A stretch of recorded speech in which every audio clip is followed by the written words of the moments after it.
I, an early fright. In Styria, we, though by no means magnificent people, inhabit a castle or schloss. A small income in that part of the world goes a great way.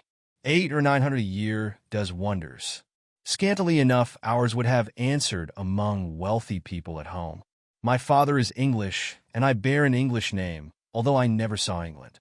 But here, in this lonely and primitive place, where everything is so marvelously cheap, I really don't see how ever so much more money would at all materially add to our comforts, or even luxuries. My father was in the Austrian service, and retired upon a pension and his patrimony, and purchased this feudal residence, and the small estate on which it stands, a bargain. Nothing can be more picturesque or solitary. It stands on a slight eminence in a forest. The road, very old and narrow, passes in front of its drawbridge, never raised in my time, and its moat, stocked with perch and sailed over by many swans, and floating on its surface white fleets of water lilies. Over all this the schloss shows its many-windowed front, its towers, and its Gothic chapel.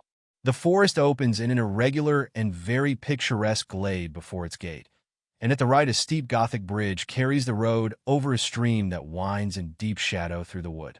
I have said that this is a very lonely place. Judge whether I say truth. Looking from the hall door towards the road, the forest in which our castle stands extends 15 miles to the right and 12 to the left. The nearest inhabited village is about 7 of your English miles to the left.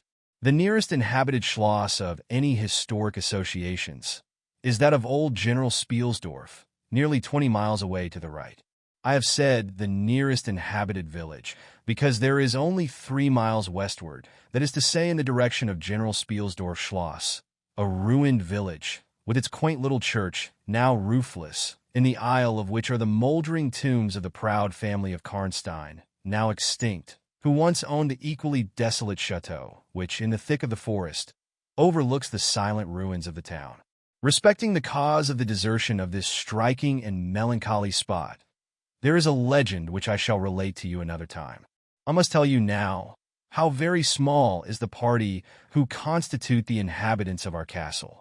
I don't include servants or those dependents who occupy rooms in the buildings attached to the schloss. Listen and wonder.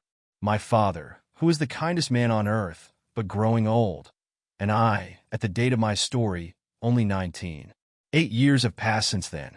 I and my father constituted the family at the schloss.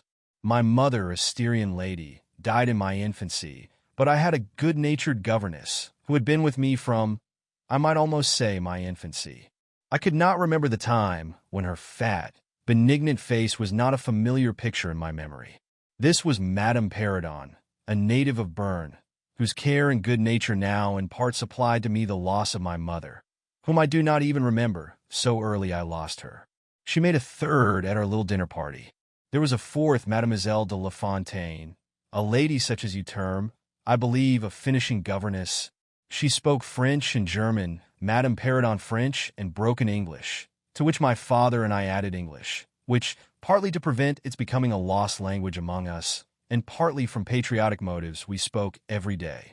The consequence was a babel, at which strangers used to laugh, and which I shall make no attempt to reproduce in this narrative. And there were 2 or 3 young lady friends besides, pretty nearly of my own age, who were occasional visitors, for longer or shorter terms, and these visits I sometimes returned. These were our regular social resources, but of course there were chance visits from neighbors of only 5 or 6 leagues distance. My life was, notwithstanding, rather a solitary one, I can assure you. My gouvernantes had just so much control over me as you might conjecture such sage persons would have in the case of a rather spoiled girl, whose only parent allowed her pretty nearly her own way in everything. The first occurrence in my existence, which produced a terrible impression upon my mind, which in fact never has been effaced, was one of the very earliest incidents of my life which I can recollect. Some people will think it so trifling that it should not be recorded here. You will see, however, by and by, why I mention it.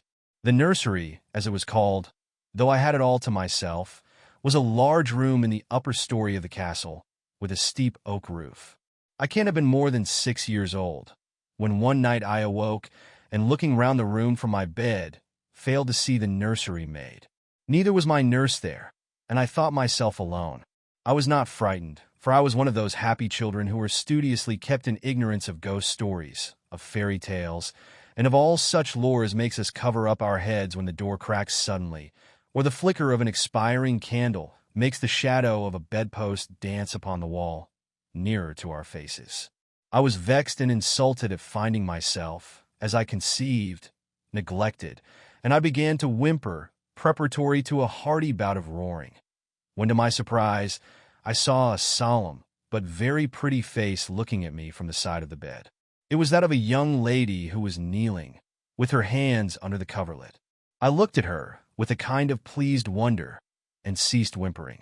She caressed me with her hands, and lay down beside me on the bed, and drew me towards her, smiling. I felt immediately delightfully soothed, and fell asleep again. I was wakened by a sensation as if 2 needles ran into my breast very deep at the same moment, and I cried loudly. The lady started back with her eyes fixed on me, and then slipped down upon the floor, and, as I thought, hid herself under the bed. I was now for the first time frightened, and I yelled with all my might and main. Nurse, nursery maid, housekeeper, all came running in, and hearing my story, they made light of it, soothing me all they could meanwhile. But child as I was, I could perceive that their faces were pale with an unwonted look of anxiety, and I saw them look under the bed and about the room, and peep under tables and pluck open cupboards. And the housekeeper whispered to the nurse, "Lay your hand along that hollow in the bed. Someone did lie there, so sure as you did not. The place is still warm." I remember the nursery maid petting me, and all 3 examining my chest, where I told them I felt the puncture, and pronouncing that there was no sign visible that any such thing had happened to me. The housekeeper and the 2 other servants who were in charge of the nursery remained sitting up all night, and from that time a servant always sat up in the nursery until I was about 14. I was very nervous for a long time after this. A doctor was called in. He was pallid and elderly. How well I remember his long saturnine face, slightly pitted with smallpox, and his chestnut wig. For a good while, every second day, he came and gave me medicine, which of course I hated. The morning after I saw this apparition, I was in a state of terror, and could not bear to be left alone, daylight though it was, for a moment. I remember my father coming up and standing at the bedside, and talking cheerfully, and asking the nurse a number of questions, and laughing very heartily at one of the answers, and patting me on the shoulder, and kissing me, and telling me not to be frightened, that it was nothing but a dream, and could not hurt me. But I was not comforted, for I knew the visit of the strange woman was not a dream, and I was awfully frightened. I was a little consoled by the nursery maid's assuring me that it was she who had come and looked at me, and lain down beside me in the bed, and that I must have been half dreaming not to have known her face. But this, though supported by the nurse, did not quite satisfy me. I remembered in the course of that day a venerable old man in a black cassock coming into the room with the nurse and housekeeper and talking a little to them, and very kindly to me. His face was very sweet and gentle, and he told me they were going to pray, and joined my hands together, and desired me to say, softly, while they were praying, "Lord, hear all good prayers for us, for Jesus' sake." I think these were the very words, for I often repeated them to myself, and my nurse used for years to make me say them in my prayers. I remembered so well the thoughtful, sweet face of that white-haired old man, in his black cassock, as he stood in that rude, lofty, brown room, with the clumsy furniture of a fashion 300 years old about him, and the scanty light entering its shadowy atmosphere through the small lattice. He kneeled, and the 3 women with him, and he prayed aloud with an earnest, quavering voice for what appeared to me a long time.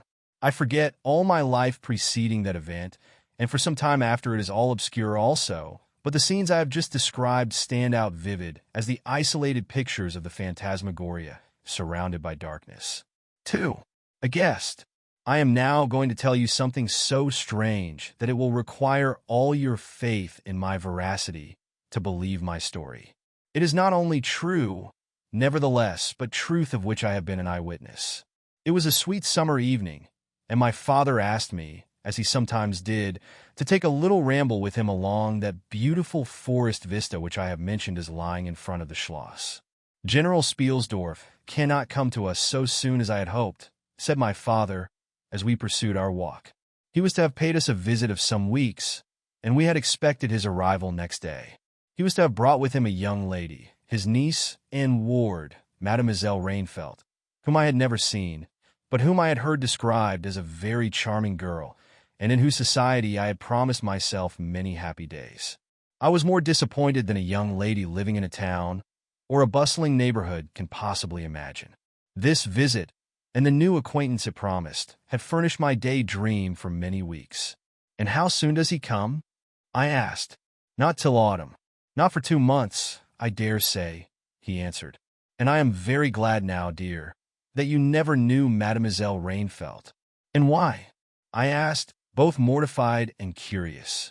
"Because the poor young lady is dead," he replied. "I quite forgot I had not told you, but you were not in the room when I received the General's letter this evening." I was very much shocked. General Spielsdorf had mentioned in his first letter, 6 or 7 weeks before, that she was not so well as he would wish her, but there was nothing to suggest the remotest suspicion of danger. "Here is the General's letter," he said, handing it to me. "I am afraid he is in great affliction. The letter appears to me to have been written very nearly in distraction." We sat down on a rude bench under a group of magnificent lime trees. The sun was setting with all its melancholy splendor behind the sylvan horizon, and the stream that flows beside our home and passes under the steep old bridge I have mentioned wound through many a group of noble trees, almost at our feet, reflecting in its current the fading crimson of the sky. General Spielsdorf's letter was so extraordinary, so vehement, and in some places so self-contradictory, that I read it twice over, the second time aloud to my father, and was still unable to account for it, except by supposing that grief had unsettled his mind. It said, "I have lost my darling daughter, for as such I loved her. During the last days of dear Bertha's illness, I was not able to write to you. Before then I had no idea of her danger. I have lost her, and now learn all, too late. She died in the peace of innocence, and in the glorious hope of a blessed futurity. The fiend who betrayed our infatuated hospitality has done it all. I thought I was receiving into my house innocence, gaiety, a charming companion for my lost Bertha. Heavens, what a fool have I been! I thank God my child died without a suspicion of the cause of her sufferings. She is gone without so much as conjecturing the nature of her illness, and the accursed passion of the agent of all this misery. I devote my remaining days to tracking and extinguishing a monster. I am told I may hope to accomplish my righteous and merciful purpose. At present there is scarcely a gleam of light to guide me. I curse my conceited incredulity, my despicable affectation of superiority, my blindness, my obstinacy, all too late. I cannot write or talk collectively now. I am distracted. So soon as I shall have a little recovered, I mean to devote myself for a time to inquiry, which may possibly lead me as far as Vienna. Some time in the autumn, 2 months hence, or earlier if I live, I will see you, that is, if you permit me.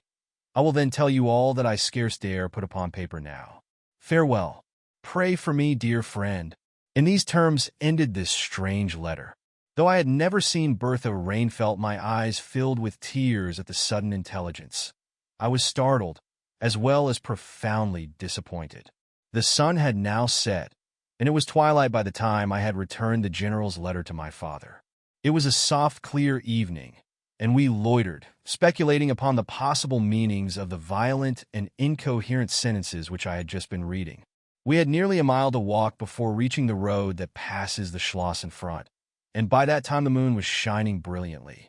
At the drawbridge we met Madame Perrodon and Mademoiselle de La Fontaine, who had come out without their bonnets to enjoy the exquisite moonlight.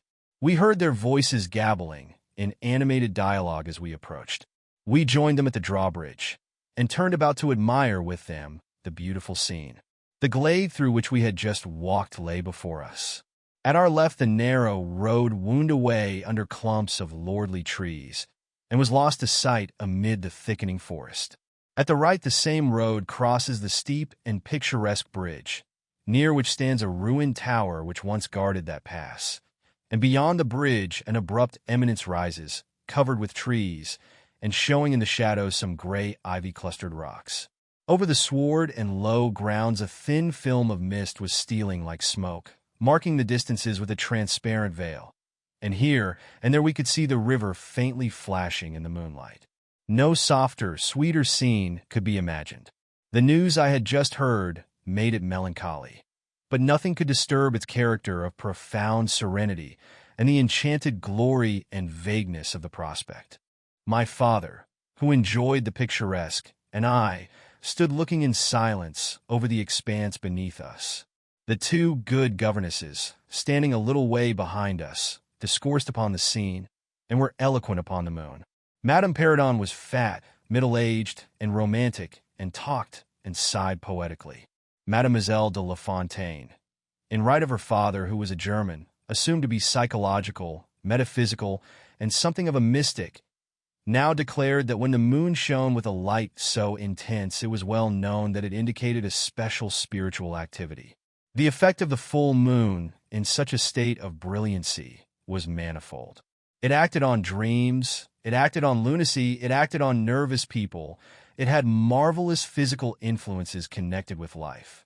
Mademoiselle related that her cousin, who was mate of a merchant ship, having taken a nap on deck on such a night, lying on his back, with his face full in the light on the moon, had wakened, after a dream of an old woman clawing him by the cheek, with his features horribly drawn to one side, and his countenance had never quite recovered its equilibrium. The moon this night, she said, is full of idyllic and magnetic influence. And see, when you look behind you at the front of the Schloss, how all its windows flash and twinkle with that silvery splendor, as if unseen hands had lighted up the rooms to receive fairy guests. There are indolent styles of the spirits in which, indisposed to talk ourselves, the talk of others is pleasant to our listless ears. And I gazed on, pleased with the tinkle of the ladies' conversation. "I have got into one of my moping moods tonight," said my father, after a silence, and quoting Shakespeare, whom, by way of keeping up our English, he used to read aloud, he said, "In truth, I know not why I am so sad. It wearies me. You say it wearies you. But how I got it came by it, I forget the rest. But I feel as if some great misfortune were hanging over us.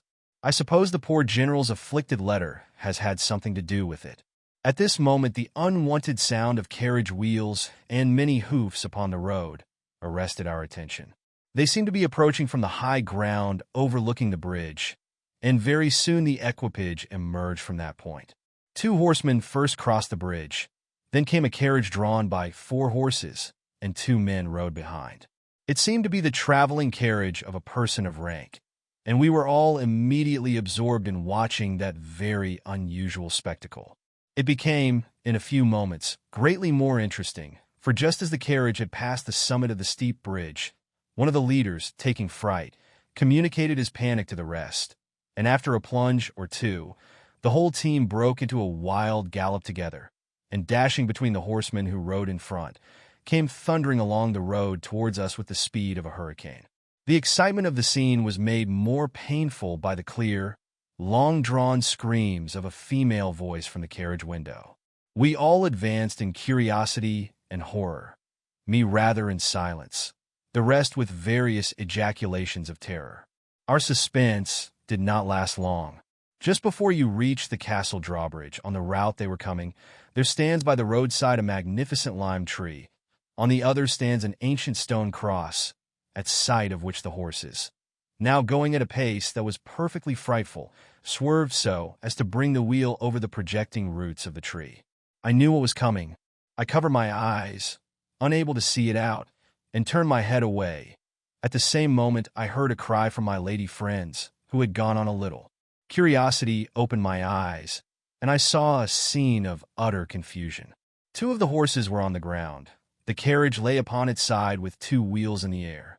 The men were busy removing the traces, and a lady with a commanding air and figure had got out, and stood with clasped hands, raising the handkerchief that was in them every now and then to her eyes. Through the carriage door was now lifted a young lady, who appeared to be lifeless. My dear old father was already beside the elder lady, with his hat in his hand, evidently tendering his aid, and the resources of his schloss. The lady did not appear to hear him, or to have eyes for anything but the slender girl who was being placed against the slope of the bank. I approached. The young lady was apparently stunned, but she was certainly not dead. My father, who piqued himself on being something of a physician, had just had his fingers on her wrist and assured the lady, who declared herself her mother, that her pulse, though faint and irregular, was undoubtedly still distinguishable. The lady clasped her hands and looked upward, as if in a momentary transport of gratitude. But immediately she broke out again in that theatrical way which is, I believe, natural to some people. She was what is called a fine-looking woman for her time of life, and must have been handsome.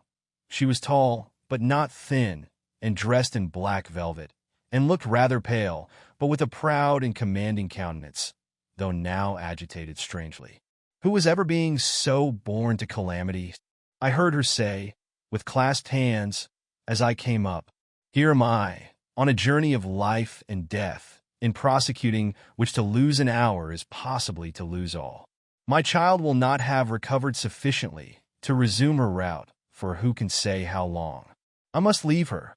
I cannot, dare not, delay.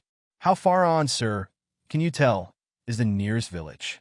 I must leave her there, and shall not see my darling, or even hear of her till my return, 3 months hence." I plucked my father by the coat, and whispered earnestly in his ear, "Oh, Papa, pray ask her to let her stay with us. It would be so delightful. Do pray, if Madame will entrust her child to the care of my daughter, and of her good gouvernante, Madame Peridon, and permit her to remain as our guest, under my charge, until her return. It will confer a distinction and an obligation upon us, and we shall treat her with all the care and devotion which so sacred a trust deserves." "I cannot do that, sir. It would be to task your kindness and chivalry too cruelly," said the lady, distractedly. "It would, on the contrary, be to confer on us a very great kindness at the moment when we most need it. My daughter has just been disappointed by a cruel misfortune, in a visit from which she had long anticipated a great deal of happiness. If you confide this young lady to our care, it will be her best consolation. The nearest village on your route is distant, and affords no such inn as you could think of placing your daughter at. You cannot allow her to continue her journey for any considerable distance without danger. If, as you say, you cannot suspend your journey, you must part with her tonight, and nowhere could you do so with more honest assurances of care and tenderness than here." There was something in this lady's air and appearance so distinguished and even imposing, and in her manner so engaging, as to impress one, quite apart from the dignity of her equipage, with a conviction that she was a person of consequence. By this time the carriage was replaced in its upright position, and the horses, quite tractable, in the traces again. The lady threw on her daughter a glance which I fancied was not quite so affectionate as one might have anticipated from the beginning of the scene. Then she beckoned slightly to my father, and withdrew 2 or 3 steps with him out of hearing, and talked to him with a fixed and stern countenance, not at all like that with which she had hitherto spoken. I was filled with wonder that my father did not seem to perceive the change, and also unspeakably curious to learn what it could be that she was speaking, almost in his ear, with so much earnestness and rapidity. 2 or 3 minutes at most, I think she remained thus employed. Then she turned, and a few steps brought her to where her daughter lay, supported by Madame Peridon. She kneeled beside her for a moment and whispered, as Madame supposed, a little benediction in her ear. Then, hastily kissing her, she stepped into her carriage. The door was closed. The footmen in stately liveries jumped up behind. The outriders spurred on. The postilions cracked their whips. The horses plunged and broke suddenly into a furious canter that threatened soon again to become a gallop, and the carriage whirled away, followed at the same rapid pace by the 2 horsemen in the rear. 3. We compare notes. We followed the cortege with our eyes until it was swiftly lost to sight in the misty wood, and the very sound of the hoofs and the wheels died away in the silent night air. Nothing remained to assure us that the adventure had not been an illusion of a moment, but the young lady, who just at that moment opened her eyes. I could not see, for her face was turned from me, but she raised her head, evidently looking about her, and I heard a very sweet voice ask complainingly, "Where is Mamma?" Our good Madame Peridon answered tenderly, and added some comfortable assurances. I then heard her ask, "Where am I? What is this place?" And after that she said, "I don't see the carriage." And Matska, where is she? Madame answered all her questions in so far as she understood them. And gradually the young lady remembered how the misadventure came about, and was glad to hear that no one in, or in attendance on, the carriage was hurt. And on learning that her mamma had left her here, till her return in about 3 months, she wept. I was going to add my consolations to those of Madame Perrodon when Mademoiselle de La Fontaine placed her hand upon my arm, saying, "Don't approach. One at a time is as much as she can at present converse with. A very little excitement would possibly overpower her now. As soon as she is comfortably in bed, I thought, I will run up to her room and see her." My father in the meantime had sent a servant on horseback for the physician, who lived about 2 leagues away, and a bedroom was being prepared for the young lady's reception. The stranger now rose, and leaning on Madame's arm, walked slowly over the drawbridge and into the castle gate. In the hall, servants waited to receive her, and she was conducted forthwith to her room. The room we usually sat in, as our drawing room is long, having 4 windows that looked over the moat and drawbridge upon the forest scene I have just described. It is furnished in old carved oak, with large carved cabinets, and the chairs are cushioned with crimson Utrecht velvet. The walls are covered with tapestry, and surrounded with great gold frames, the figures being as large as life, in ancient and very curious costume, and the subjects represented are hunting, hawking, and generally festive. It is not too stately to be extremely comfortable, and here we had our tea, for with his usual patriotic leanings he insisted that the national beverage should make its appearance regularly with our coffee and chocolate. We sat here this night, and with candles lighted, were talking over the adventure of the evening. Madame Perrodon and Mademoiselle de La Fontaine were both of our party. The young stranger had hardly lain down in her bed when she sank into a deep sleep, and those ladies had left her in the care of a servant. "How do you like our guest?" I asked, as soon as Madame entered. "Tell me all about her."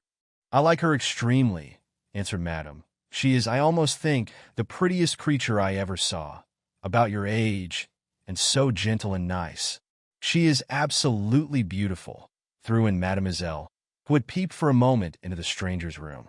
"And such a sweet voice," added Madame Perrodon. "Did you remark a woman in the carriage after it was set up again, who did not get out?" inquired Mademoiselle, "but only looked from the windows?" "No, we had not seen her."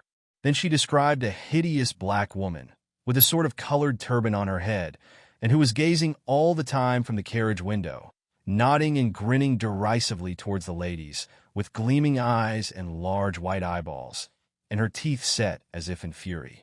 "Did you remark what an ill-looking pack of men the servants were?" asked Madame. "Yes," said my father, who had just come in, "ugly, hangdog-looking fellows as ever I beheld in my life. I hope they mayn't rob the poor lady in the forest. They are clever rogues, however. They got everything to rights in a minute. I dare say they are worn out with too long traveling," said Madame. "Besides looking wicked, their faces were so strangely lean and dark and sullen. I am very curious, I own, but I dare say the young lady will tell you all about it tomorrow, if she is sufficiently recovered." "I don't think she will," said my father, with a mysterious smile and a little nod of his head, as if he knew more about it than he cared to tell us. This made us all the more inquisitive as to what had passed between him and the lady in the black velvet, in the brief but earnest interview that had immediately preceded her departure. We were scarcely alone when I entreated him to tell me. He did not need much pressing. "There is no particular reason why I should not tell you." She expressed a reluctance to trouble us with the care of her daughter, saying she was in delicate health and nervous, but not subject to any kind of seizure. She volunteered that, nor to any illusion, being in fact perfectly sane. How very odd to say all that. I interpolated. It was so unnecessary. At all events it was said. He laughed. "And as you wish to know all that passed, which was indeed very little, I tell you." She then said, "I am making a long journey of vital importance." She emphasized the word, rapid and secret. "I shall return for my child in 3 months. In the meantime, she will be silent as to who we are, whence we come, and whither we are traveling. That is all she said. She spoke very pure French. When she said the word secret, she paused for a few seconds, looking sternly, her eyes fixed on mine. I fancy she makes a great point of that. You saw how quickly she was gone. I hope I have not done a very foolish thing in taking charge of the young lady. For my part, I was delighted. I was longing to see and talk to her, and only waiting till the doctor should give me leave. You who live in towns can have no idea how great an event the introduction of a new friend is in such a solitude as surrounded us. The doctor did not arrive till nearly 1 o'clock, but I could no more have gone to my bed and slept than I could have overtaken, on foot, the carriage in which the princess in black velvet had driven away. When the physician came down to the drawing room, it was to report very favorably upon his patient. She was now sitting up, her pulse quite regular, apparently perfectly well. She had sustained no injury, and the little shock to her nerves had passed away quite harmlessly. There could be no harm, certainly, in my seeing her, if we both wished it, and with this permission I sent forthwith to know whether she would allow me to visit her for a few minutes in her room. The servant returned immediately to say that she desired nothing more. You may be sure I was not long in availing myself of this permission. Our visitor lay in one of the handsomest rooms in the Schloss. It was perhaps a little stately. There was a somber piece of tapestry opposite the foot of the bed, representing Cleopatra with the asps to her bosom, and other solemn classic scenes were displayed, a little faded, upon the other walls. But there was gold carving and rich and varied color enough in the other decorations of the room to more than redeem the gloom of the old tapestry. There were candles at the bedside. She was sitting up, her slender pretty figure enveloped in the soft silk dressing gown, embroidered with flowers, and lined with thick quilted silk, which her mother had thrown over her feet as she lay upon the ground. What was it that, as I reached the bedside and had just begun my little greeting, struck me dumb in a moment, and made me recoil a step or two from before her? I will tell you. I saw the very face which had visited me in my childhood at night, which remained so fixed in my memory, and on which I had for so many years so often ruminated with horror, when no one suspected of what I was thinking. It was pretty, even beautiful, and when I first beheld it, wore the same melancholy expression. But this almost instantly lighted into a strange, fixed smile of recognition. There was a silence of fully a minute, and then at length she spoke. I could not. How wonderful, she exclaimed. 12 years ago, I saw your face in a dream, and it has haunted me ever since. Wonderful indeed, I repeated, overcoming with an effort the horror that had for a time suspended my utterances. 12 years ago, in vision or reality, I certainly saw you. I could not forget your face. It has remained before my eyes ever since. Her smile had softened. Whatever I had fancied strange in it was gone, and it and her dimpling cheeks were now delightfully pretty and intelligent.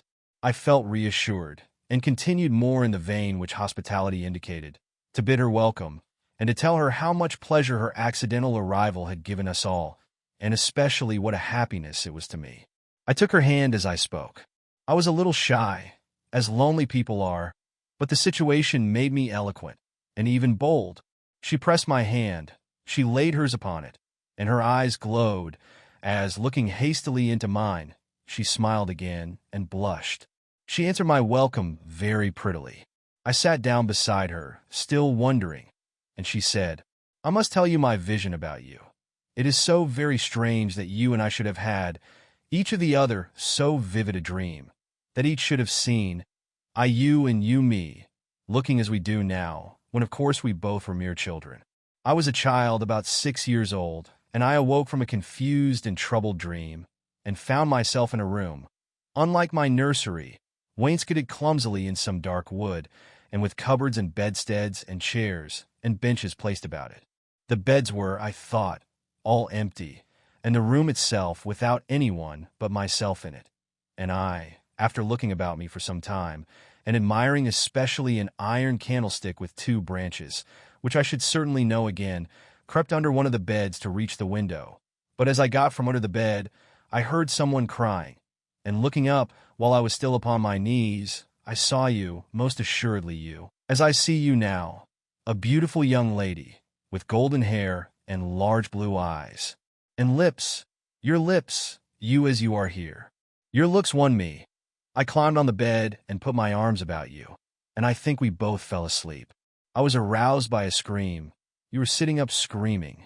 I was frightened and slipped down upon the ground, and it seemed to me, lost consciousness for a moment. And when I came to myself, I was again in my nursery at home. Your face I have never forgotten since. I could not be misled by mere resemblance. You are the lady whom I saw then. It was now my turn to relate my corresponding vision, which I did, to the undisguised wonder of my new acquaintance. I don't know which should be most afraid of the other, she said, again smiling. If you were less pretty, I think I should be very much afraid of you. But being as you are, and you and I both so young, I feel only that I have made your acquaintance 12 years ago, and have already a right to your intimacy. At all events, it does seem as if we were destined, from our earliest childhood, to be friends. I wonder whether you feel as strangely drawn towards me as I do to you. I have never had a friend. Shall I find one now? She sighed, and her fine dark eyes gazed passionately on me. Now the truth is, I felt rather unaccountably towards the beautiful stranger. I did feel, as she said, drawn towards her, but there was also something of repulsion. In this ambiguous feeling, however, the sense of attraction immensely prevailed. She interested and won me. She was so beautiful and so indescribably engaging. I perceived now something of languor and exhaustion stealing over her, and hastened to bid her good night. The doctor thinks, I added, that you ought to have a maid to sit up with you tonight. One of ours is waiting, and you will find her a very useful and quiet creature.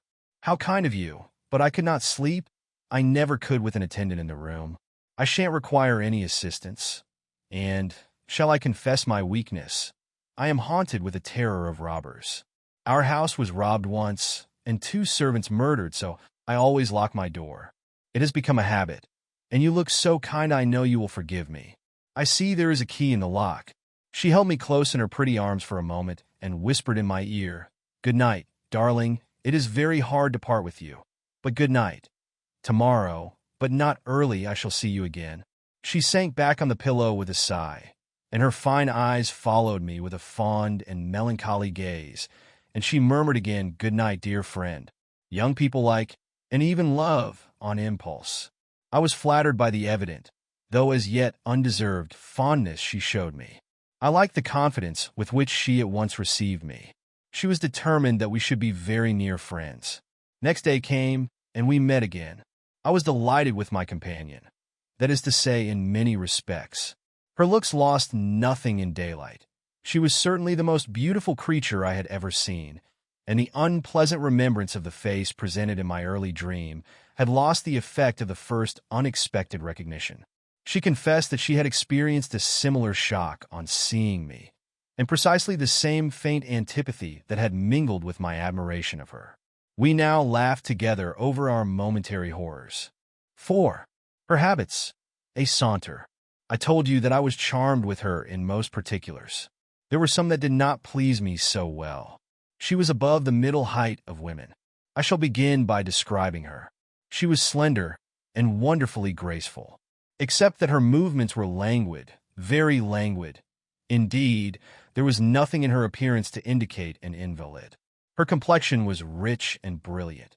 Her features were small and beautifully formed, her eyes large, dark, and lustrous. Her hair was quite wonderful. I never saw hair so magnificently thick and long when it was down about her shoulders.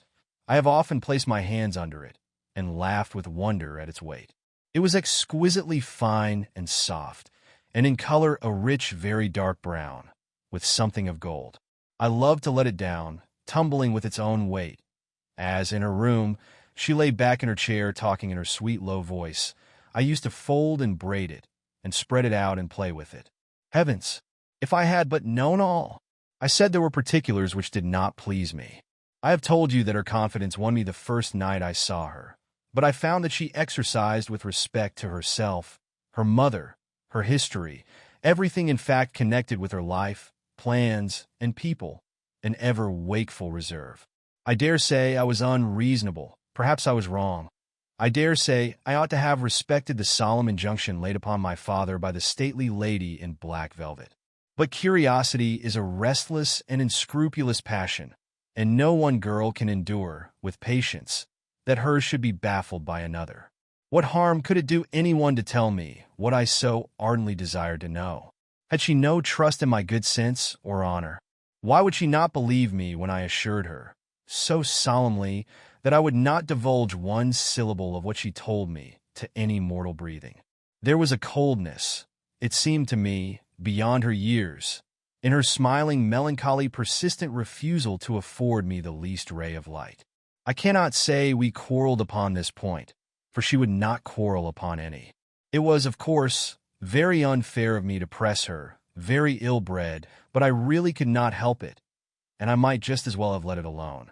What she did tell me amounted, in my unconscionable estimation, to nothing. It was all summed up in 3 very vague disclosures. First, her name was Carmilla. Second, her family was very ancient and noble. Third, her home lay in the direction of the west. She would not tell me the name of her family, nor their armorial bearings, nor the name of their estate, nor even that of the country they lived in. You are not to suppose that I worried her incessantly on these subjects. I watched opportunity, and rather insinuated than urged my inquiries. Once or twice, indeed, I did attack her more directly, but no matter what my tactics, utter failure was invariably the result. Reproaches and caresses were all lost upon her. But I must add this, that her evasion was conducted with so pretty a melancholy and deprecation, with so many and even passionate declarations of her liking for me, and trust in my honor, and with so many promises that I should at last know all, that I could not find it in my heart long to be offended with her. She used to place her pretty arms about my neck, draw me to her, and laying her cheek to mine, murmur with her lips near my ear, "Dearest, your little heart is wounded. Think me not cruel, because I obey the irresistible law of my strength and weakness. If your dear heart is wounded, my wild heart bleeds with yours. In the rapture of my enormous humiliation, I live in your warm life, and you shall die, sweetly die, into mine. I cannot help it. As I draw near to you, you, in your turn, will draw near to others, and learn the rapture of that cruelty, which yet is love. So, for a while, seek to know no more of me and mine, but trust me with all your loving spirit." And when she had spoken such a rhapsody, she would press me more closely in her trembling embrace, and her lips in soft kisses gently glow upon my cheek. Her agitations and her language were unintelligible to me. From these foolish embraces, which were not of very frequent occurrence, I must allow, I used to wish to extricate myself, but my energies seemed to fail me. Her murmured words sounded like a lullaby in my ear, and soothed my resistance into a trance, from which I only seemed to recover myself when she withdrew her arms. In these mysterious moods I did not like her. I experienced a strange, tumultuous excitement that was pleasurable, ever and anon, mingled with a vague sense of fear and disgust. I had no distinct thoughts about her while such scenes lasted, but I was conscious of a love growing into adoration, and also of abhorrence. This I know is paradox, but I can make no other attempt to explain the feeling. I now write, after an interval of more than 10 years, with a trembling hand, with a confused and horrible recollection of certain occurrences and situations, in the ordeal through which I was unconsciously passing, though with a vivid and very sharp remembrance of the main current of my story. But I suspect, in all lives there are certain emotional scenes, those in which our passions have been most wildly and terribly roused, that are of all others the most vaguely and dimly remembered. Sometimes after an hour of apathy, my strange and beautiful companion would take my hand and hold it with a fond pressure, renewed again and again, blushing softly, gazing in my face with languid and burning eyes, and breathing so fast that her dress rose and fell with the tumultuous respiration. It was like the ardor of a lover. It embarrassed me. It was hateful and yet overpowering. And with gloating eyes she drew me to her, and her hot lips traveled along my cheek in kisses. And she would whisper, almost in sobs, "You are mine. You shall be mine. You and I are one forever. Then she had thrown herself back in her chair, with her small hands over her eyes, leaving me trembling. Are we related? I used to ask. What can you mean by all this? I remind you perhaps of someone whom you love. But you must not, I hate it. I don't know you, I don't know myself when you look so and talk so. She used to sigh at my vehemence, then turn away and drop my hand. Respecting these very extraordinary manifestations, I strove in vain to form any satisfactory theory. I could not refer them to affectation or trick. It was unmistakably the momentary breaking out of suppressed instinct and emotion. Was she, notwithstanding her mother's volunteered denial, subject to brief visitations of insanity? Or was there here a disguise and a romance? I had read in old storybooks of such things. What if a boyish lover had found his way into the house and sought to prosecute his suit in masquerade with the assistance of a clever old adventuress? But there were many things against this hypothesis, highly interesting as it was to my vanity. I could boast of no little attention such as masculine gallantry delights to offer. Between these passionate moments there were long intervals of commonplace, of gaiety, of brooding melancholy, during which, except that I detected her eyes so full of melancholy fire, following me, at times I might have been as nothing to her. Except in these brief periods of mysterious excitement, her ways were girlish, and there was always a languor about her, quite incompatible with a masculine system and a state of health. In some respects her habits were odd, perhaps not so singular in the opinion of a town lady like you, as they appeared to us rustic people. She used to come down very late, generally not till 1 o'clock. She would then take a cup of chocolate, but eat nothing. We then went out for a walk, which was a mere saunter, and she seemed, almost immediately, exhausted, and either returned to the schloss or sat on one of the benches that were placed, here and there, among the trees. This was a bodily languor in which her mind did not sympathize. She was always an animated talker and very intelligent. She sometimes alluded for a moment to her own home, or mentioned an adventure or situation, or an early recollection, which indicated a people of strange manners, and described customs of which we knew nothing. I gathered from these chance hints that her native country was much more remote than I had at first fancied. As we sat thus one afternoon, under the trees a funeral passed us by. It was that of a pretty young girl, whom I had often seen, the daughter of one of the rangers of the forest. The poor man was walking behind the coffin of his darling. She was his only child, and he looked quite heartbroken. Peasants walking too came behind. They were singing a funeral hymn. I rose to mark my respect as they passed, and joined in the hymn they were very sweetly singing. My companion shook me a little roughly, and I turned surprised. She said brusquely, "Don't you perceive how discordant that is?" "I think it very sweet, on the contrary," I answered, vexed at the interruption and very uncomfortable, lest the people who composed the little procession should observe and resent what was passing.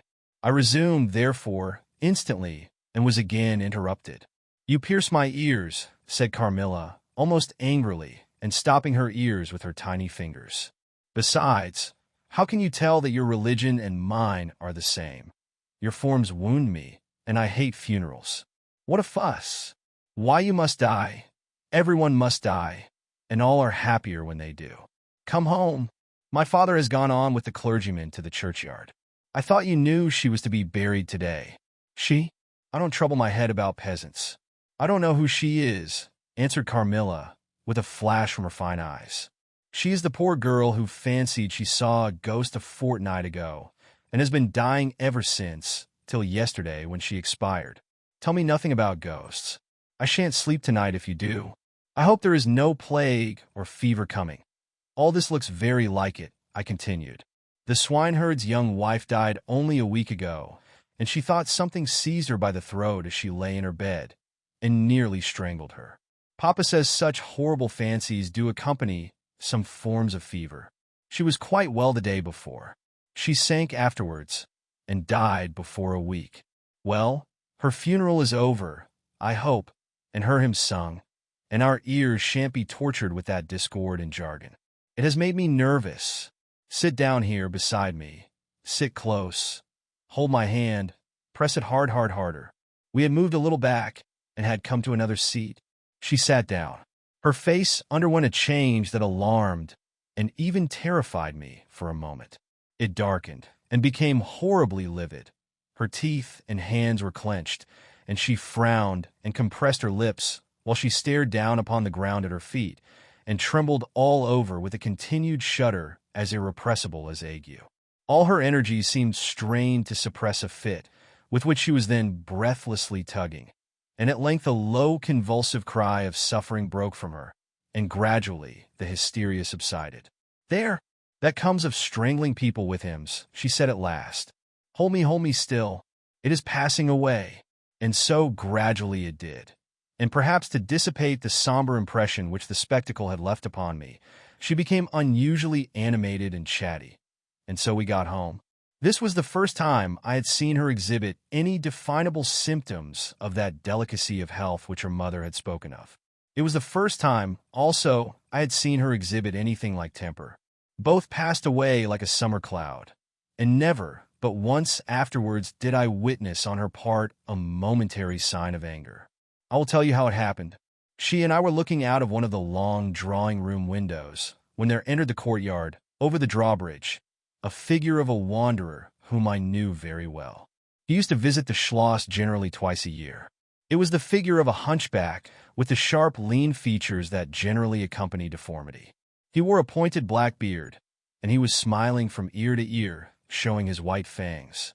He was dressed in buff, black, and scarlet, and crossed with more straps and belts than I could count, from which hung all manner of things. Behind, he carried a magic lantern and 2 boxes which I well knew, in one of which was a salamander, and in the other a mandrake. These monsters used to make my father laugh. They were compounded of parts of monkeys, parrots, squirrels, fish, and hedgehogs, dried and stitched together with great neatness and startling effect. He had a fiddle, a box of conjuring apparatus, a pair of foils and masks attached to his belt, several other mysterious cases dangling about him, and a black staff with copper ferrules in his hand. His companion was a rough, spare dog that followed at his heels but stopped short suspiciously at the drawbridge, and in a little while began to howl dismally. In the meantime, the mountebank, standing in the midst of the courtyard, raised his grotesque hat, and made us a very ceremonious bow, paying his compliments very volubly in execrable French, and German not much better. Then, disengaging his fiddle, he began to scrape a lively air to which he sang with a merry discord, dancing with ludicrous airs and activity, that made me laugh, in spite of the dog's howling. Then he advanced to the window with many smiles and salutations, and his hat in his left hand, his fiddle under his arm, and with a fluency that never took breath, he gabbled a long advertisement of all his accomplishments, and the resources of the various arts which he placed at our service, and the curiosities and entertainments which it was in his power, at our bidding, to display. "Will your ladyships be pleased to buy an amulet against the upire, which is going like the wolf, I hear, through these woods," he said, dropping his hat on the pavement. "They are dying of it right and left, and here is a charm that never fails. Only pinned to the pillow, and you may laugh in his face." These charms consisted of oblong slips of vellum, with cabalistic ciphers and diagrams upon them. Carmilla instantly purchased one, and so did I. He was looking up, and we were smiling down upon him, amused, at least I can answer for myself. His piercing black eye, as he looked up in our faces, seemed to detect something that fixed for a moment his curiosity. In an instant he unrolled a leather case, full of all manner of odd little steel instruments.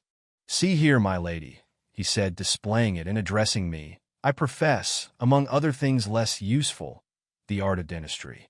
"Plague take the dog," he interpolated. "Silence, beast. He howls, so that your ladyships can scarcely hear a word.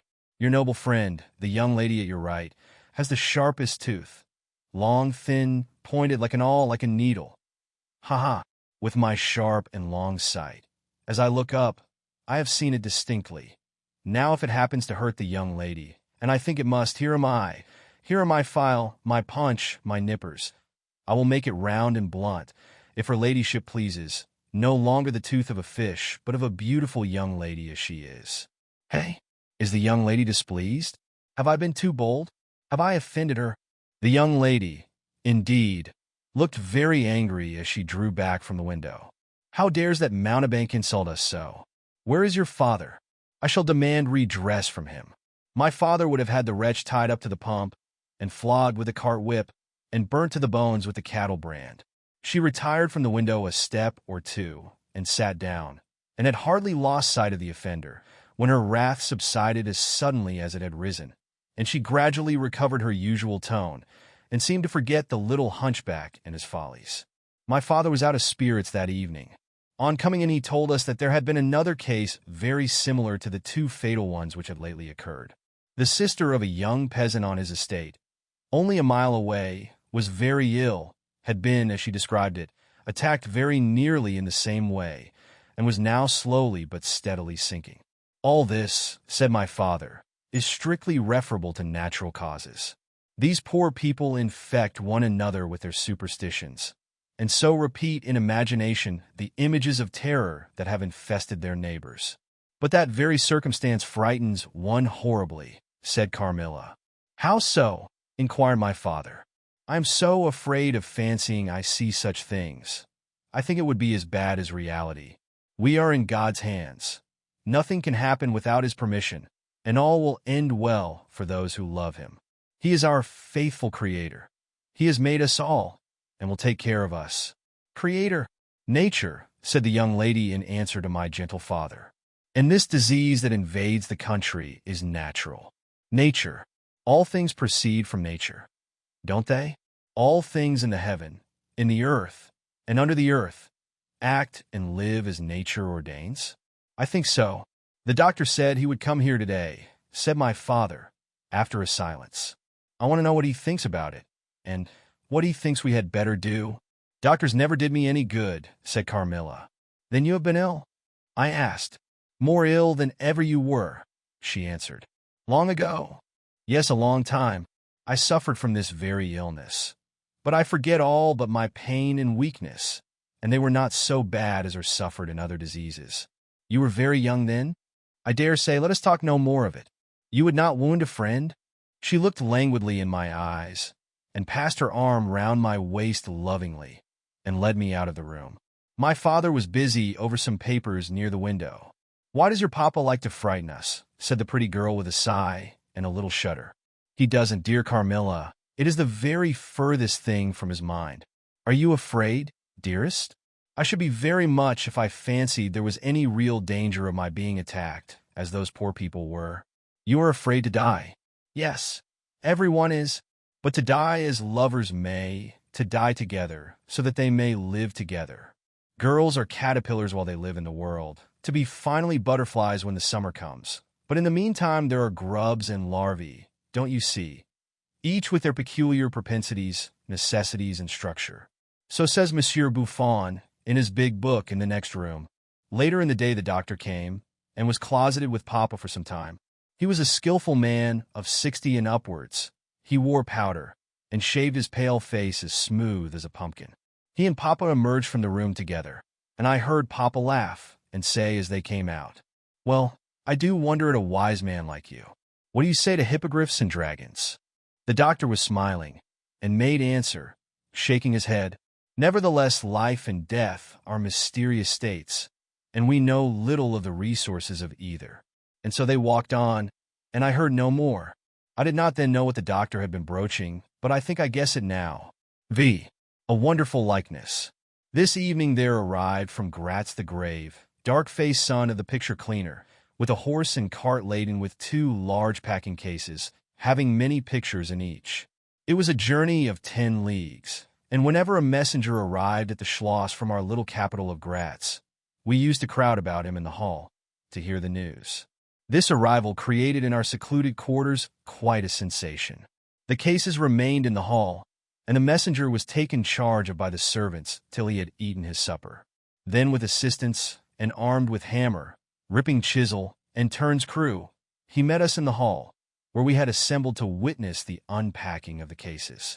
Carmilla sat looking listlessly on, while one after the other the old pictures, nearly all portraits, which had undergone the process of renovation, were brought to light.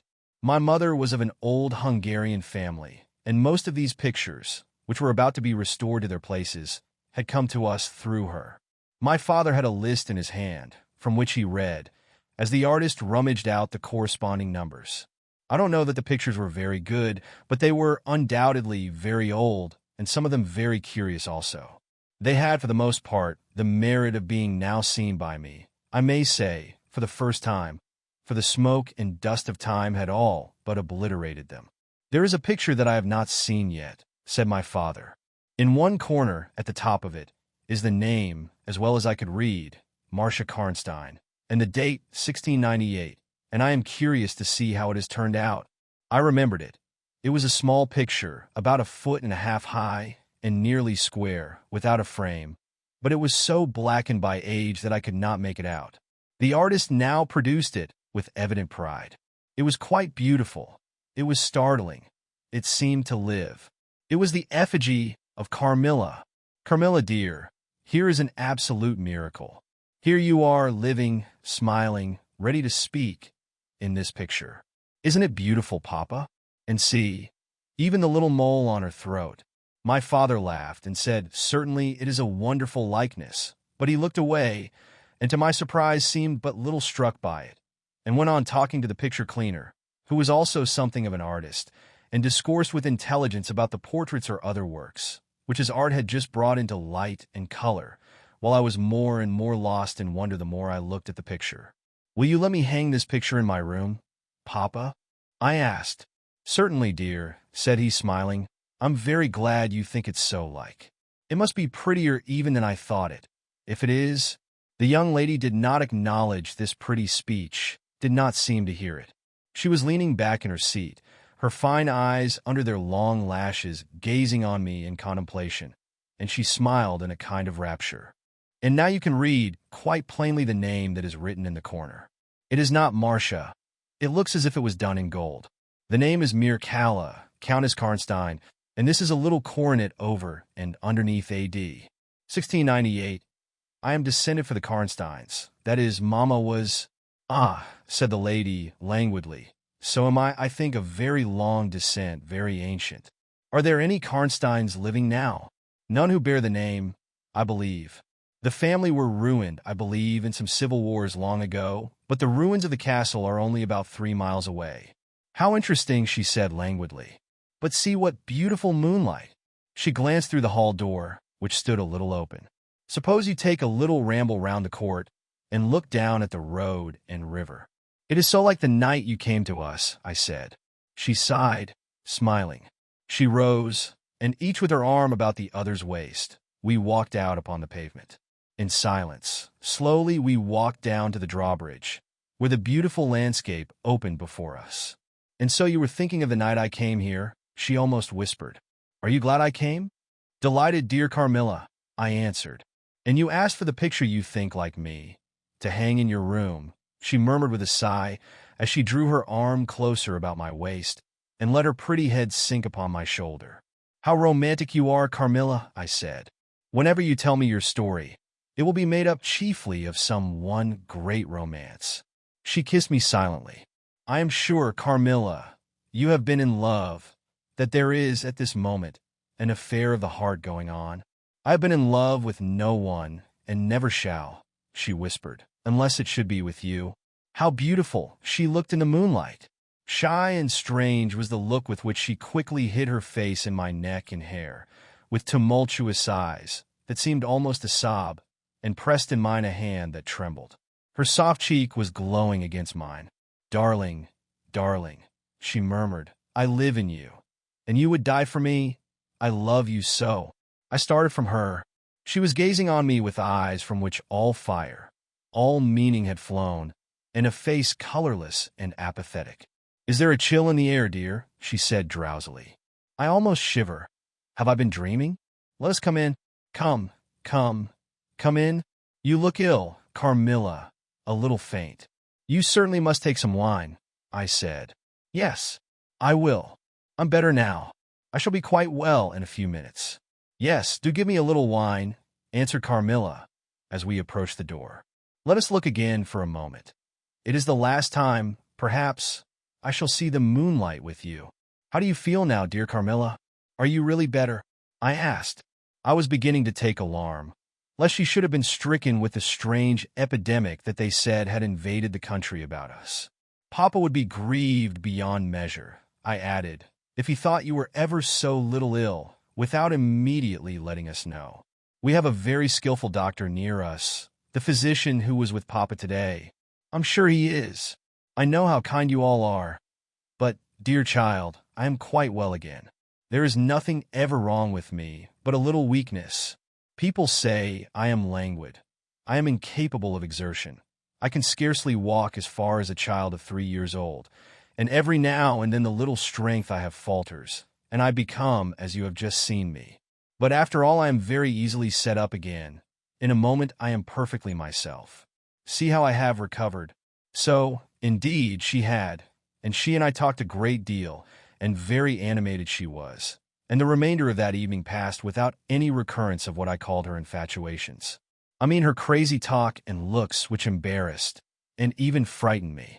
But there occurred that night an event which gave my thoughts quite a new turn, and seemed to startle even Carmilla's languid nature into momentary energy. 6. A very strange agony. When we got into the drawing room, and had sat down to our coffee and chocolate, although Carmilla did not take any, she seemed quite herself again, and Madame and Mademoiselle de La Fontaine joined us, and made a little card party, in the course of which Papa came in for what he called his dish of tea. When the game was over, he sat down beside Carmilla on the sofa, and asked her, a little anxiously, whether she had heard from her mother since her arrival. She answered no. He then asked whether she knew where a letter would reach her at present. I cannot tell, she answered ambiguously, but I have been thinking of leaving you. You have been already too hospitable and too kind to me. I have given you an infinity of trouble, and I should wish to take a carriage tomorrow and post in pursuit of her. I know where I shall ultimately find her, although I dare not yet tell you. But you must not dream of any such thing, exclaimed my father, to my great relief. We can't afford to lose you so, and I won't consent to your leaving us, except under the care of your mother, who was so good as to consent to your remaining with us till she should herself return. I should be quite happy if I knew that you heard from her. But this evening the accounts of the progress of the mysterious disease that has invaded our neighborhood grow even more alarming. And my beautiful guest, I do feel the responsibility, unaided by advice from your mother, very much. But I shall do my best, and one thing is certain, that you must not think of leaving us without her distinct direction to that effect. We should suffer too much in parting from you to consent to it easily. Thank you, sir, 1,000 times for your hospitality, she answered, smiling bashfully. You have all been too kind to me. I have seldom been so happy in all my life before, as in your beautiful chateau, under your care, and in the society of your dear daughter. So he gallantly, in his old-fashioned way, kissed her hand, smiling and pleased at her little speech. I accompanied Carmilla as usual to her room, and sat and chatted with her while she was preparing for bed. Do you think, I said at length, that you will ever confide fully in me? She turned round smiling, but made no answer, only continued to smile on me. You won't answer that? I said. You can't answer pleasantly. I ought not to have asked you. You were quite right to ask me that or anything. You do not know how dear you are to me, or you could not think any confidence too great to look for. But I am under vows, know none half so awfully, and I dare not tell my story yet, even to you. The time is very near when you shall know everything. You will think me cruel, very selfish, but love is always selfish. The more ardent, the more selfish. How jealous I am you cannot know. You must come with me, loving me, to death, or else hate me and still come with me. And hating me through death and after. There is no such word as indifference in my apathetic nature. Now, Carmilla, you are going to talk your wild nonsense again, I said hastily. Not I, silly little fool as I am, and full of whims and fancies. For your sake, I'll talk like a sage. Were you ever at a ball? No. How you do run on. What is it like? How charming it must be. I almost forget. It is years ago. I laughed. You are not so old. Your first ball can hardly be forgotten yet. I remember everything about it. With an effort. I see it all. as divers see what is going on above them, through a medium, dense, rippling, but transparent. There occurred that night what has confused the picture and made its colors faint. I was all but assassinated in my bed, wounded here. She touched her breast, and never was the same since. Were you near dying? Yes, very, a cruel love, strange love, that would have taken my life. Love will have its sacrifices. No sacrifice without blood. Let us go to sleep now. I feel so lazy. How can I get up just now and lock my door? She was lying with her tiny hands buried in her rich wavy hair, under her cheek, her little head upon the pillow, and her glittering eyes followed me wherever I moved, with a kind of shy smile that I could not decipher. I bid her good night, and crept from the room with an uncomfortable sensation. I often wondered whether our pretty guest ever said her prayers. I certainly had never seen her upon her knees. In the morning she never came down until long after our family prayers were over, and at night she never left the drawing room to attend our brief evening prayers in the hall. If it had not been that it had casually come out in one of our careless talks that she had been baptized, I should have doubted her being a Christian. Religion was a subject on which I had never heard her speak a word. If I had known the world better, this particular neglect or antipathy would not have so much surprised me. The precautions of nervous people are infectious, and persons of a like temperament are pretty sure, after a time, to imitate them. I had adopted Carmilla's habit of locking her bedroom door, having taken into my head all her whimsical alarms about midnight invaders and prowling assassins. I had also adopted her precaution of making a brief search through her room, to satisfy herself that no lurking assassin or robber was ensconced. These wise measures taken, I got into my bed and fell asleep. A light was burning in my room. This was an old habit, of very early date, and which nothing could have tempted me to dispense with. Thus fortified, I might take my rest in peace. But dreams come through stone walls, light up dark rooms, or darken light ones, and their persons make their exits and their entrances as they please, and laugh at locksmiths. I had a dream that night that was the beginning of a very strange agony. I cannot call it a nightmare, for I was quite conscious of being asleep, but I was equally conscious of being in my room and lying in bed precisely as I actually was. I saw, or fancied I saw, the room and its furniture just as I had seen it last, except that it was very dark, and I saw something moving round the foot of the bed, which at first I could not accurately distinguish. But I soon saw that it was a sooty black animal that resembled a monstrous cat. It appeared to me about 4 or 5 feet long, for it measured fully the length of the hearth rug as it passed over it, and it continued to and fro with the lithe, sinister restlessness of a beast in a cage. I could not cry out, although, as you may suppose, I was terrified. Its pace was growing faster, and the room rapidly darker and darker, and at length so dark that I could no longer see anything of it but its eyes. I felt it spring lightly on the bed. The 2 broad eyes approached my face, and suddenly I felt a stinging pain as if 2 large needles darted, an inch or 2 apart, deep into my breast. I waked with a scream. The room was lighted by the candle that burnt there all through the night, and I saw a female figure standing at the foot of the bed, a little at the right side. It was in a dark, loose dress, and its hair was down and covered its shoulders. A block of stone could not have been more still. There was not the slightest stir of respiration. As I stared at it, the figure appeared to have changed its place, and was now nearer the door. Then, close to it, the door opened, and it passed out. I was now relieved, and able to breathe and move. My first thought was that Carmilla had been playing me a trick, and that I had forgotten to secure my door. I hastened to it, and found it locked as usual on the inside. I was afraid to open it. I was horrified. I sprang into my bed and covered my head up in the bedclothes, and lay there more dead than alive till morning. 7. Descending. It would be vain my attempting to tell you the horror with which, even now, I recall the occurrence of that night. It was no such transitory terror as a dream leaves behind it. It seemed to deepen by time, and communicated itself to the room and the very furniture that had encompassed the apparition. I could not bear next day to be alone for a moment. I should have told Papa, but for 2 opposite reasons.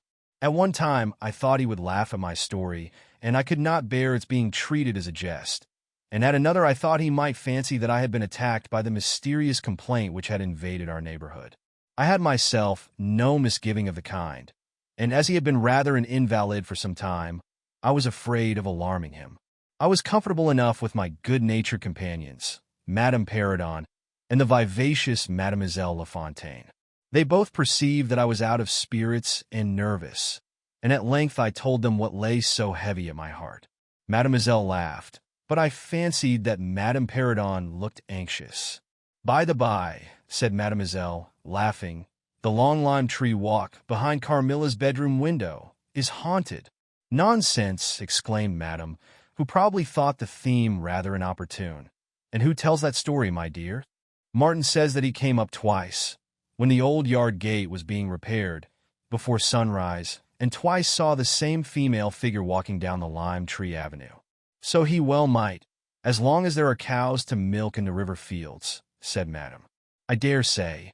But Martin chooses to be frightened, and never did I see fool more frightened. You must not say a word about it to Carmilla, because she can see down that walk from her room window," I interposed, "and she is, if possible, a greater coward than I. Carmilla came down rather later than usual that day. "I was so frightened last night," she said so soon as we're together, "and I am sure I should have seen something dreadful if it had not been for that charm I bought from the poor little hunchback whom I called such hard names. I had a dream of something black coming round my bed, and I awoke in a perfect horror, and I really thought for some seconds I saw a dark figure near the chimney-piece, but I felt under my pillow for my charm, and the moment my fingers touched it, the figure disappeared, and I felt quite certain, only that I had it by me, that something frightful would have made its appearance, and perhaps throttled me, as it did those poor people we heard of. Well, listen to me," I began, and recounted my adventure, at the recital of which she appeared horrified. "And had you the charm near you?" she asked, earnestly. "No, I had dropped it into a china vase in the drawing-room, but I shall certainly take it with me tonight, as you have so much faith in it. At this distance of time I cannot tell you, or even understand, how I overcame my horror so effectually as to lie alone in my room that night. I remember distinctly that I pinned the charm to my pillow. I fell asleep almost immediately, and slept even more soundly than usual all night. Next night I passed as well. My sleep was delightfully deep and dreamless, but I wakened with a sense of lassitude and melancholy, which, however, did not exceed a degree that was almost luxurious. "Well, I told you so," said Carmilla, when I described my quiet sleep. "I had such delightful sleep myself last night. I pinned the charm to the breast of my nightdress. It was too far away the night before. I am quite sure it was all fancy, except the dreams. I used to think that evil spirits made dreams, but our doctor told me it is no such thing. Only a fever passing by, or some other malady, as they often do," he said, "knocks at the door, and not being able to get in, passes on, without alarm." "And what do you think the charm is?" said I. "It has been fumigated or immersed in some drug, and is an antidote against the malaria," she answered. "Then it acts only on the body." "Certainly. You don't suppose that evil spirits are frightened by bits of ribbon, or the perfumes of a druggist's shop?"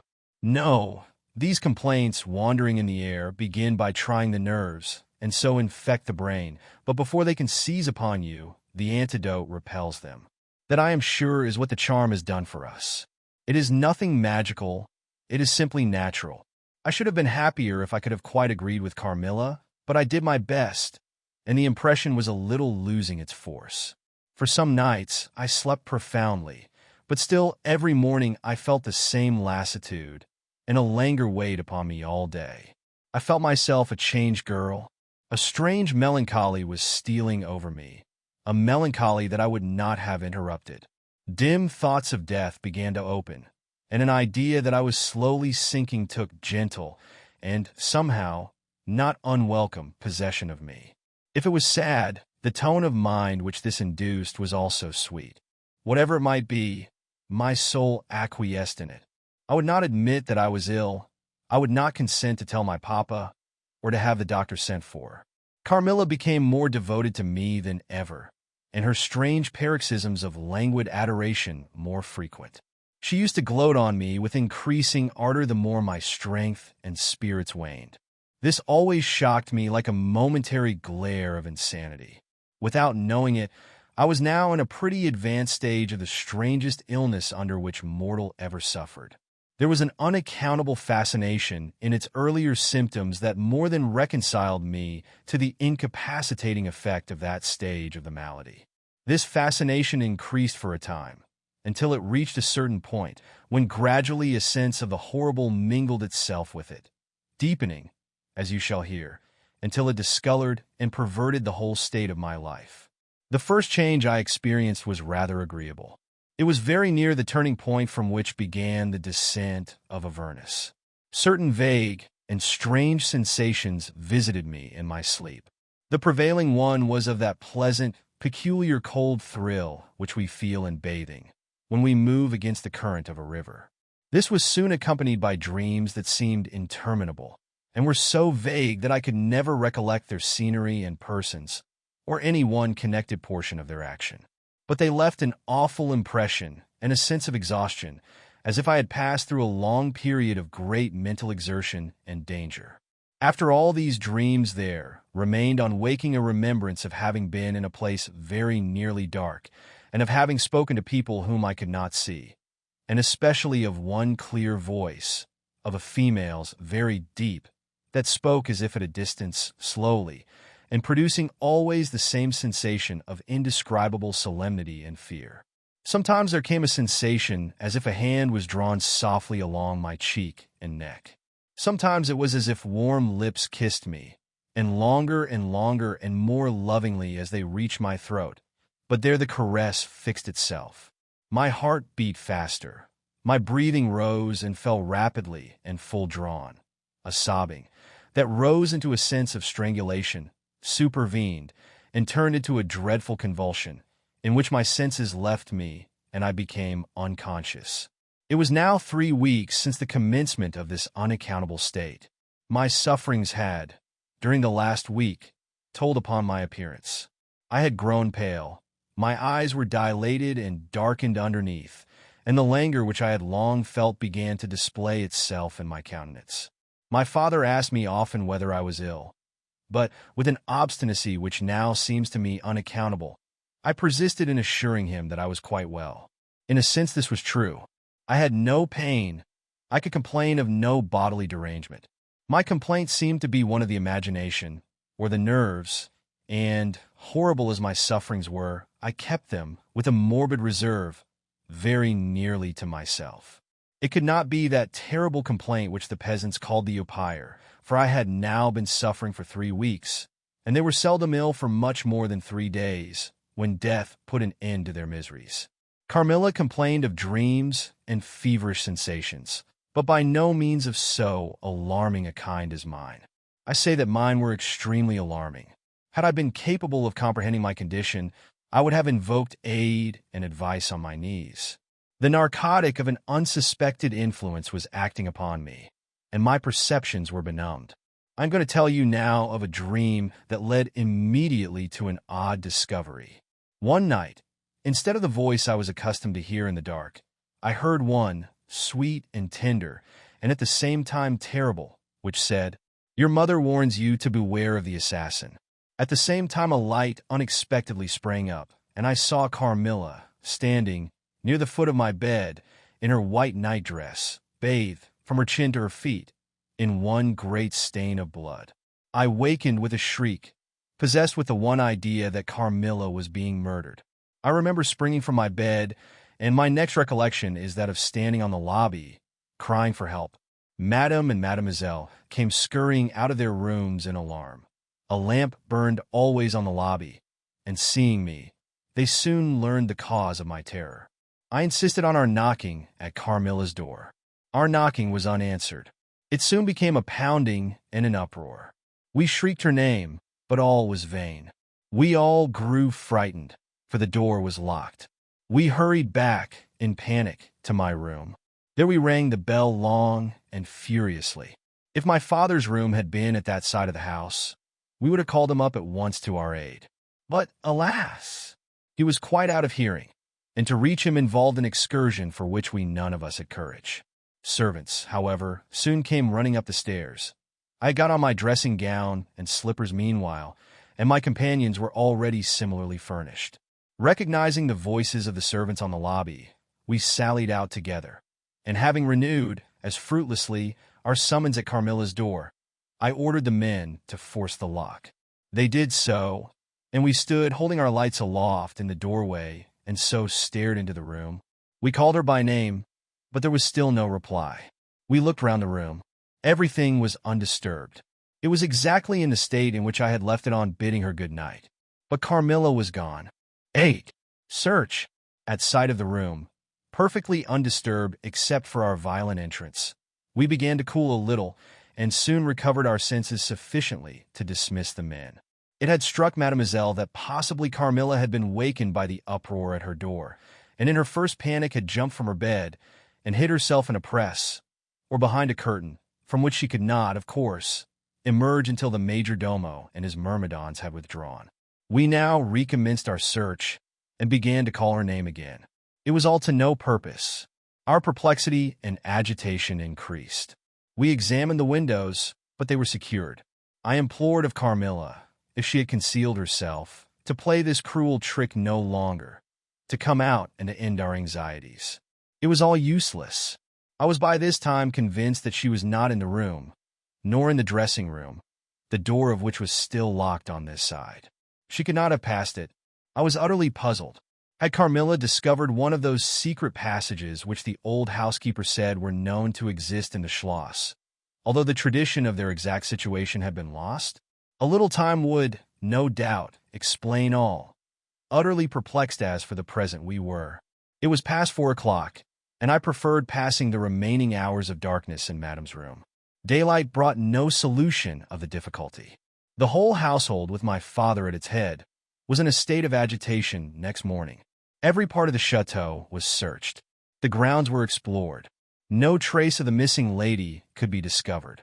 The stream was about to be dragged. My father was in distraction. What a tale to have to tell the poor girl's mother on her return. I, too, was almost beside myself, though my grief was quite of a different kind. The morning was passed in alarm and excitement. It was now 1 o'clock and still no tidings. I ran up to Carmilla's room and found her standing at her dressing table. I was astounded. I could not believe my eyes. She beckoned me to her with her pretty finger in silence. Her face expressed extreme fear. I ran to her in an ecstasy of joy. I kissed and embraced her again and again. I ran to the bell and rang it vehemently, to bring others to the spot who might at once relieve my father's anxiety. Dear Carmilla, what has become of you all this time? We have been in agonies of anxiety about you, I exclaimed. Where have you been? How did you come back? Last night has been a night of wonders, she said. For mercy's sake, explain all you can. It was past 2 last night, she said, when I went to sleep as usual in my bed, with my doors locked, that of the dressing room, and that opening upon the gallery. My sleep was uninterrupted, and, so far as I know, dreamless, but I woke just now on the sofa in the dressing room there, and I found the door between the rooms open, and the other door forced. How could all this have happened without my being wakened? It must have been accompanied with a great deal of noise, and I am particularly easily wakened. And how could I have been carried out of my bed without my sleep having been interrupted, I whom the slightest stir startles? By this time, Mademoiselle, my father, and a number of the servants were in the room. Carmilla was, of course, overwhelmed with inquiries, congratulations, and welcomes. She had but one story to tell, and seemed the least able of all the party to suggest any way of accounting for what had happened. My father took a turn up and down the room, thinking. I saw Carmilla's eye follow him for a moment with a sly, dark glance. When my father had sent the servants away, Mademoiselle having gone in search of a little bottle of valerian and sal volatile, and there being no one now in the room with Carmilla, except my father, Madame, and myself, he came to her thoughtfully, took her hand very kindly, led her to the sofa, and sat down beside her. Will you forgive me, my dear, if I risk a conjecture and ask a question? Who can have a better right? She said. Ask what you please, and I will tell you everything. but my story is simply one of bewilderment and darkness. I know absolutely nothing. Put any question you please, but you know, of course, the limitations Mama has placed me under. Perfectly, my dear child. I need not approach the topics on which she desires our silence.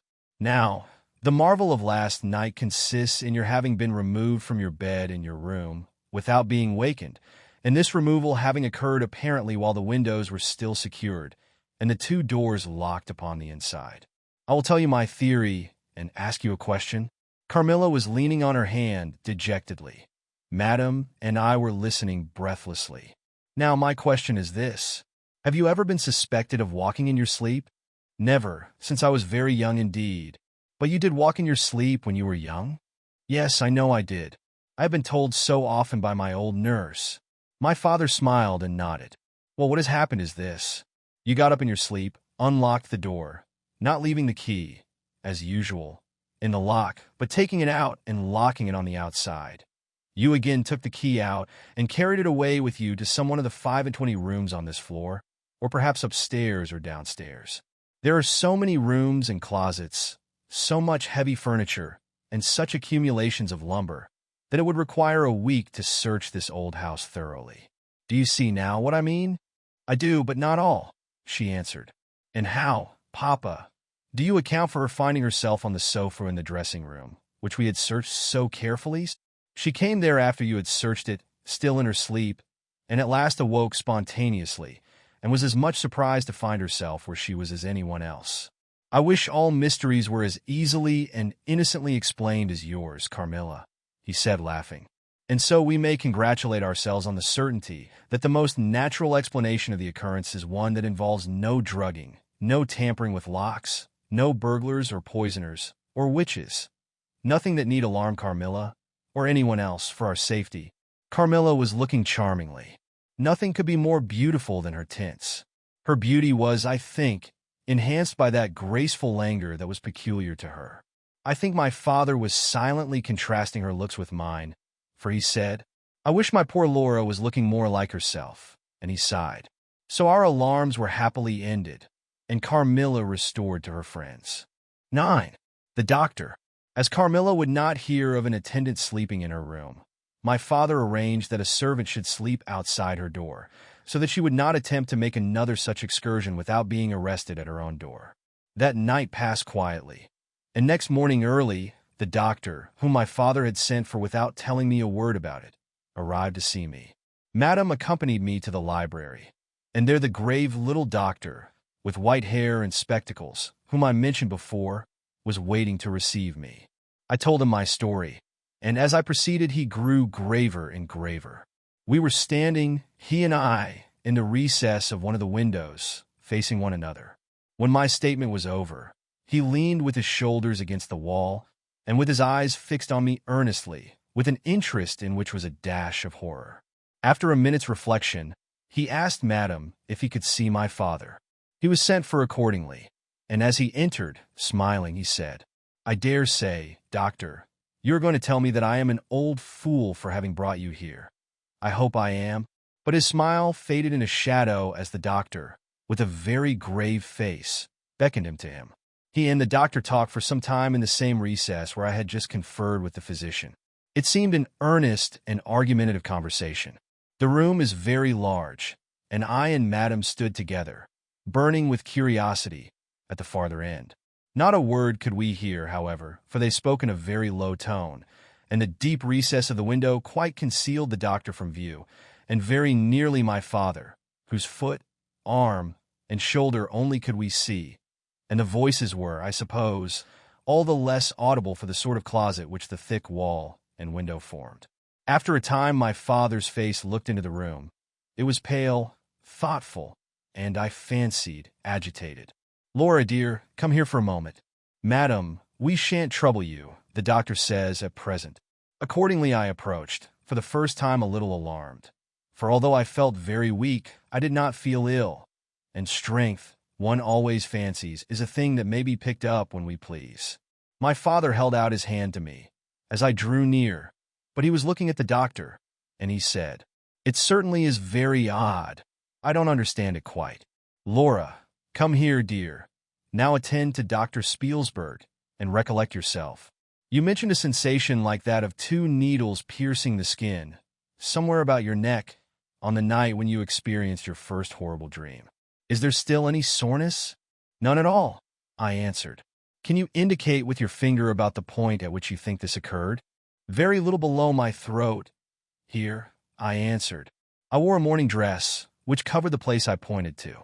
Now you can satisfy yourself, said the doctor. You won't mind your papa's lowering your dress a very little. It is necessary to detect a symptom of the complaint under which you have been suffering. I acquiesced. It was only an inch or 2 below the edge of my collar. God bless me! So it is, exclaimed my father, growing pale. You see it now with your own eyes, said the doctor, with a gloomy triumph. What is it? I exclaimed, beginning to be frightened. Nothing, my dear young lady, but a small blue spot, about the size of the tip of your little finger. And now, he continued, turning to Papa, the question is what is best to be done. Is there any danger? I urged, in great trepidation. I trust not, my dear, answered the doctor. I don't see why you should not recover. I don't see why you should not begin immediately to get better. That is the point at which the sense of strangulation begins. Yes, I answered. And recollect as well as you can, the same point was a kind of center of that thrill which you described just now, like the current of a cold stream running against you. It may have been. I think it was. You see, he added, turning to my father. Shall I say a word to Madam? Certainly, said my father. He called Madam to him, and said, I find my young friend here far from well. It won't be of any great consequence, I hope, but it will be necessary that some steps be taken, which I will explain by and by. But in the meantime, Madam, you will be so good as not to let Miss Laura be alone for one moment. That is the only direction I need give for the present. It is indispensable. We may rely upon your kindness, Madam.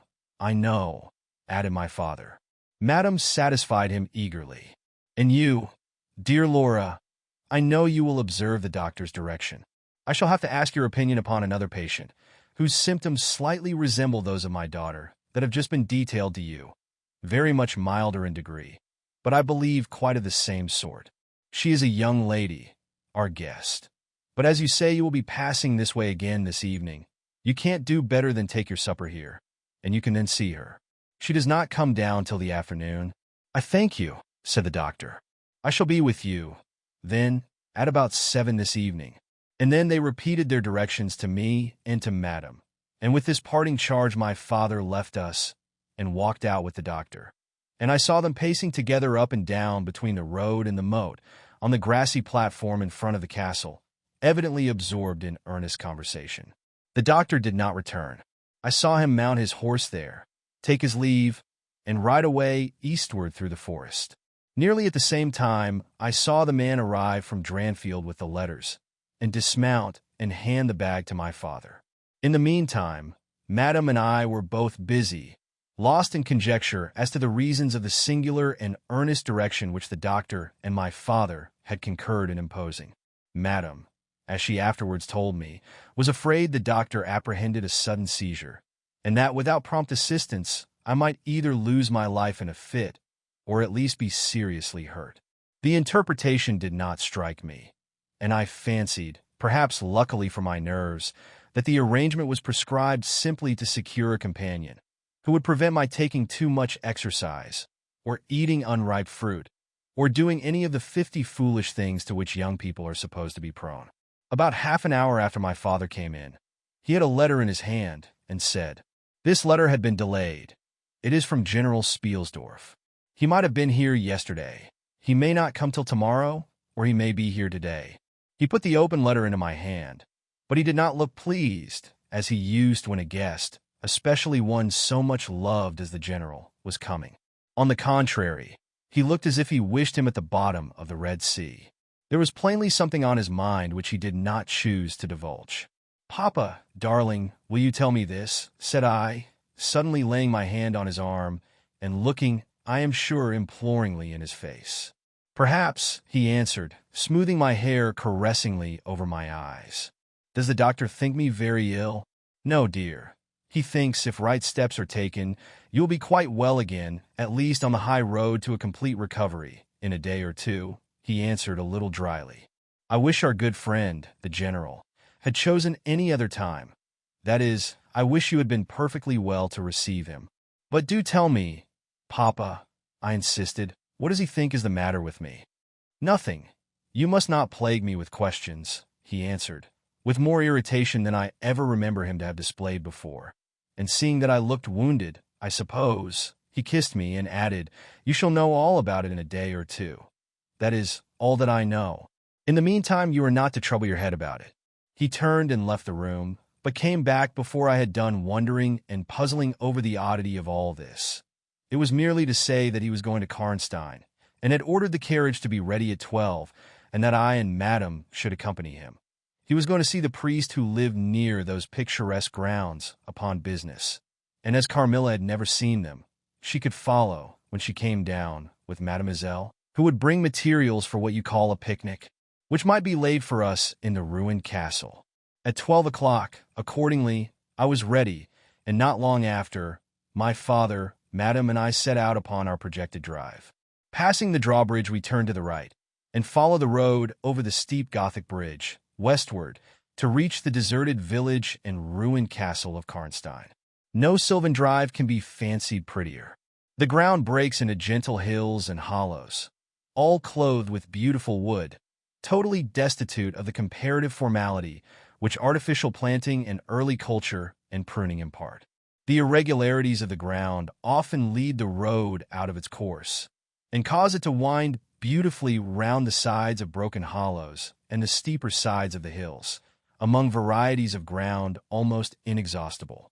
Turning one of these points, we suddenly encountered our old friend, the general, riding towards us, attended by a mounted servant. His portmanteaus were following in a hired wagon, such as we term a cart. The general dismounted as we pulled up, and after the usual greetings, was easily persuaded to accept the vacant seat in the carriage and send his horse on with his servant to the Schloss. Bereaved. It was about 10 months since we had last seen him, but that time had sufficed to make an alteration of years in his appearance. He had grown thinner. Something of gloom and anxiety had taken the place of that cordial serenity which used to characterize his features. His dark blue eyes, always penetrating, now gleamed with a sterner light from under his shaggy, gray eyebrows. It was not such a change as grief alone usually induces, and angrier passions seemed to have had their share in bringing it about. We had not long resumed our drive, when the general began to talk, with his usual soldierly directness, of the bereavement, as he termed it, which he had sustained in the death of his beloved niece and ward, and he then broke out in a tone of intense bitterness and fury, inveighing against the hellish arts to which he had fallen a victim, and expressing, with more exasperation than piety, his wonder that heaven should tolerate so monstrous an indulgence of the lusts and malignity of hell.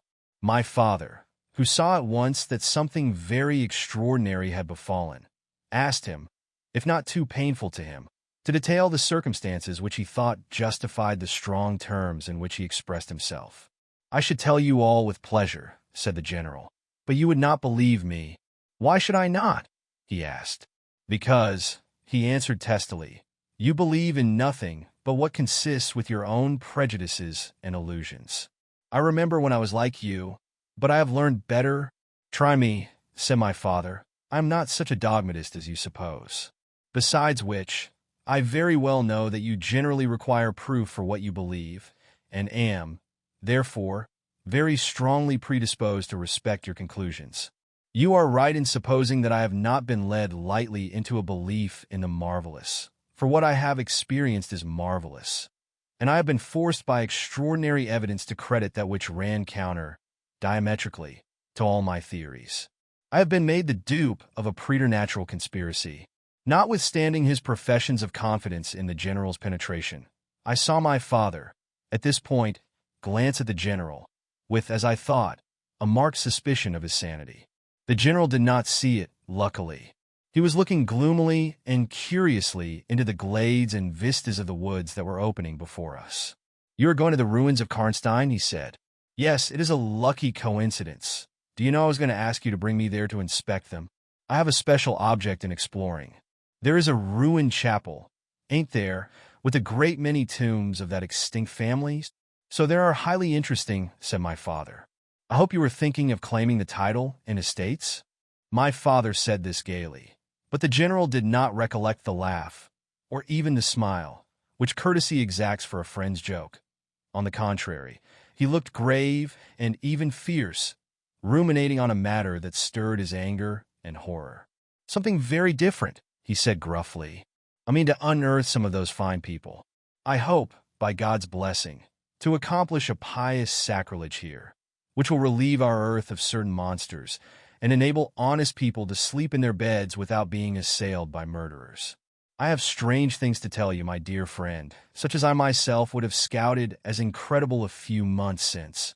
My father looked at him again, but this time not with a glance of suspicion, with an eye, rather, of keen intelligence and alarm. The house of Karnstein, he said, has been long extinct, 100 years at least. My dear wife was maternally descended from the Karnsteins, but the name and title have long ceased to exist. The castle is a ruin. The very village is deserted. It is 50 years since the smoke of a chimney was seen there. Not a roof left. Quite true. I have heard a great deal about that since I last saw you.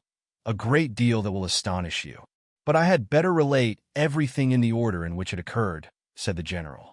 You saw my dear ward, my child, I may call her.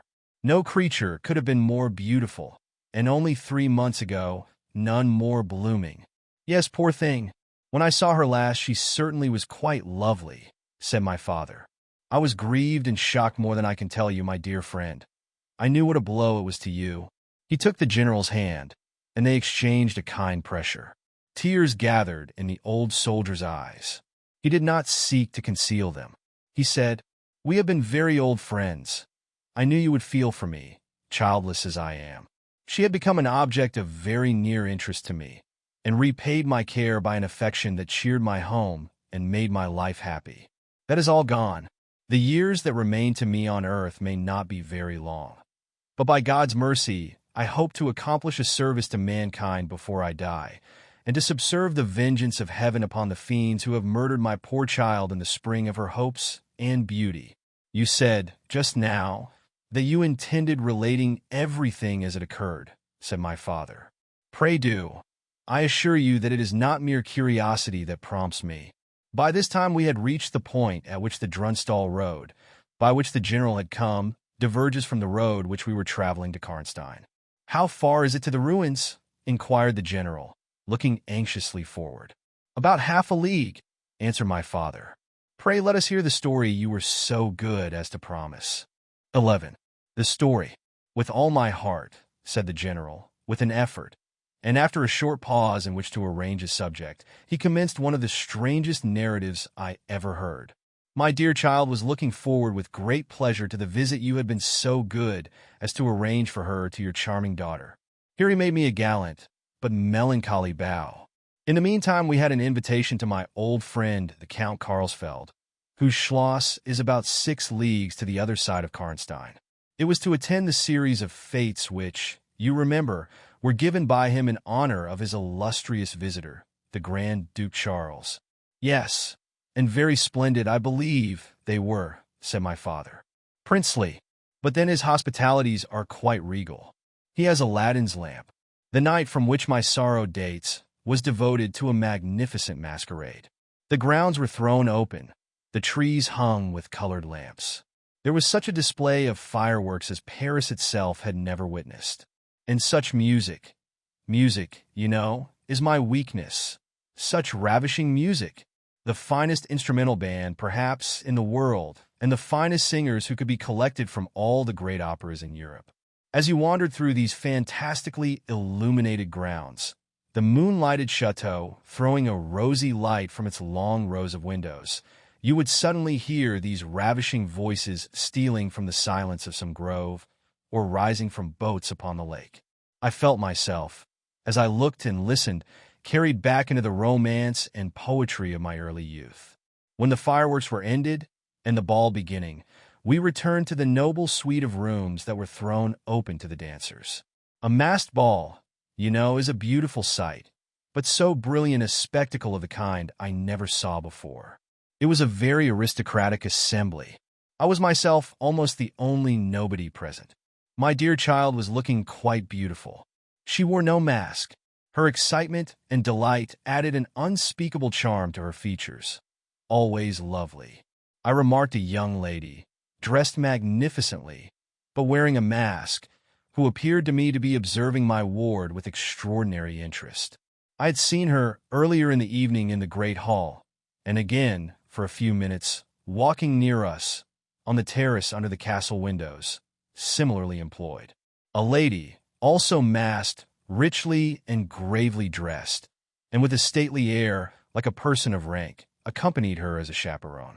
Had the young lady not worn a mask, I could, of course, have been much more certain upon the question whether she was really watching my poor darling. I am now well assured that she was. We were now in one of the salons. My poor dear child had been dancing, and was resting a little in one of the chairs near the door. I was standing near. The two ladies I have mentioned had approached, and the younger took the chair next my ward, while her companion stood beside me, and for a little time addressed herself, in a low tone, to her charge. Availing herself of the privilege of her mask, she turned to me, and in the tone of an old friend, and calling me by my name, opened a conversation with me, which piqued my curiosity a good deal. She referred to many scenes where she had met me, at court and at distinguished houses. She alluded to little incidents which I had long ceased to think of, but which, I found, had only lain in abeyance in my memory, for they instantly started into life at her touch. I became more and more curious to ascertain who she was every moment. She parried my attempts to discover very adroitly and pleasantly. The knowledge she showed of many passages in my life seemed to me all but unaccountable, and she appeared to take a not unnatural pleasure in foiling my curiosity and in seeing me flounder in my eager perplexity from one conjecture to another. In the meantime, the young lady, whom her mother called by the odd name of Millarca when she once or twice addressed her, had, with the same ease and grace, got into conversation with my ward. She introduced herself by saying that her mother was a very old acquaintance of mine. She spoke of the agreeable audacity which a mask rendered practicable. She talked like a friend. She admired her dress, and insinuated very prettily her admiration of her beauty. She amused her with laughing criticisms upon the people who crowded the ballroom, and laughed at my poor child's fun. She was very witty and lively when she pleased, and after a time they had grown very good friends, and the young stranger lowered her mask, displaying a remarkably beautiful face. I had never seen it before, neither had my dear child. But though it was new to us, the features were so engaging, as well as lovely, that it was impossible not to feel the attraction powerfully. My poor girl did so.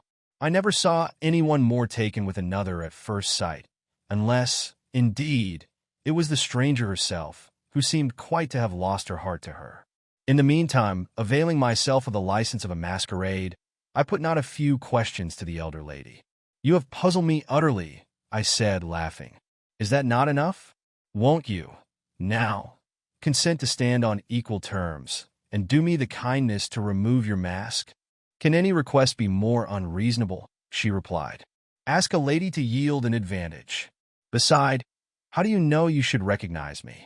Years make changes, as you see," I said with a bow, and, I suppose, a rather melancholy little laugh. "As philosophers tell us," she said. "And how do you know that a sight of my face would help you?" "I should take chance for that," I answered. "It is vain trying to make yourself out an old woman. Your figure betrays you. Years, nevertheless, have passed since I saw you, rather since you saw me, for that is what I am considering. Millarca, there is my daughter. I cannot then be young, even in the opinion of people whom time has taught to be indulgent, and I may not like to be compared with what you remember me. You have no mask to remove. You can offer me nothing in exchange. My petition is to your pity, to remove it, and mine to yours, to let it stay where it is," she replied. "Well, then, at least you will tell me whether you are French or German. You speak both languages so perfectly. I don't think I shall tell you that, General, you intend to surprise, and are meditating the particular point of attack. At all events, you won't deny this, I said, that being honored by your permission to converse, I ought to know how to address you. Shall I say Madame la Comtesse? She laughed, and she would, no doubt, have met me with another evasion. If indeed I can treat any occurrence in an interview, every circumstance of which was prearranged, as I now believe, with the profoundest cunning, as liable to be modified by accident. As to that, she began, but she was interrupted, almost as she opened her lips, by a gentleman, dressed in black, who looked particularly elegant and distinguished, with this drawback, that his face was the most deadly pale I ever saw, except in death. He was in no masquerade, in the plain evening dress of a gentleman, and he said, without a smile, but with a courtly and unusually low bow, "Will Madame la Comtesse permit me to say a very few words which may interest her?" The lady turned quickly to him, and touched her lip in token of silence. She then said to me, "Keep my place for me, General. I shall return when I have said a few words." And with this injunction, playfully given, she walked a little aside with the gentleman in black, and talked for some minutes, apparently very earnestly. They then walked away slowly together in the crowd, and I lost them for some minutes. I spent the interval in cudgeling my brains for a conjecture as to the identity of the lady who seemed to remember me so kindly, and I was thinking of turning about and joining in the conversation between my pretty ward and the Countess's daughter, and trying whether, by the time she returned, I might not have a surprise in store for her, by having her name, title, chateau, and estates at my fingers' ends. But at this moment she returned, accompanied by the pale man in black, who said, "I shall return and inform Madame la Comtesse when her carriage is at the door." He withdrew with a bow. 12. A petition. "Then we are to lose Madame la Comtesse, but I hope only for a few hours," I said, with a low bow. "It may be that only, or maybe a few weeks. It was very unlucky his speaking to me just now as he did. Do you now know me?" I assured her I did not. "You shall know me," she said, "but not at present. We are older and better friends than perhaps you suspect. I cannot yet declare myself. I shall in 3 weeks pass your beautiful Schloss, about which I have been making inquiries. I shall then look in upon you for an hour or two, and renew a friendship which I never think of without 1,000 pleasant recollections. This moment a piece of news has reached me like a thunderbolt.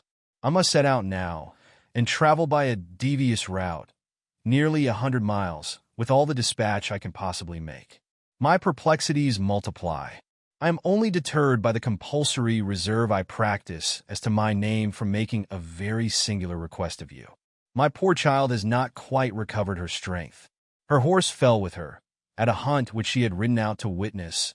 Her nerves have not yet recovered the shock, and our physician says that she must on no account exert herself for some time to come.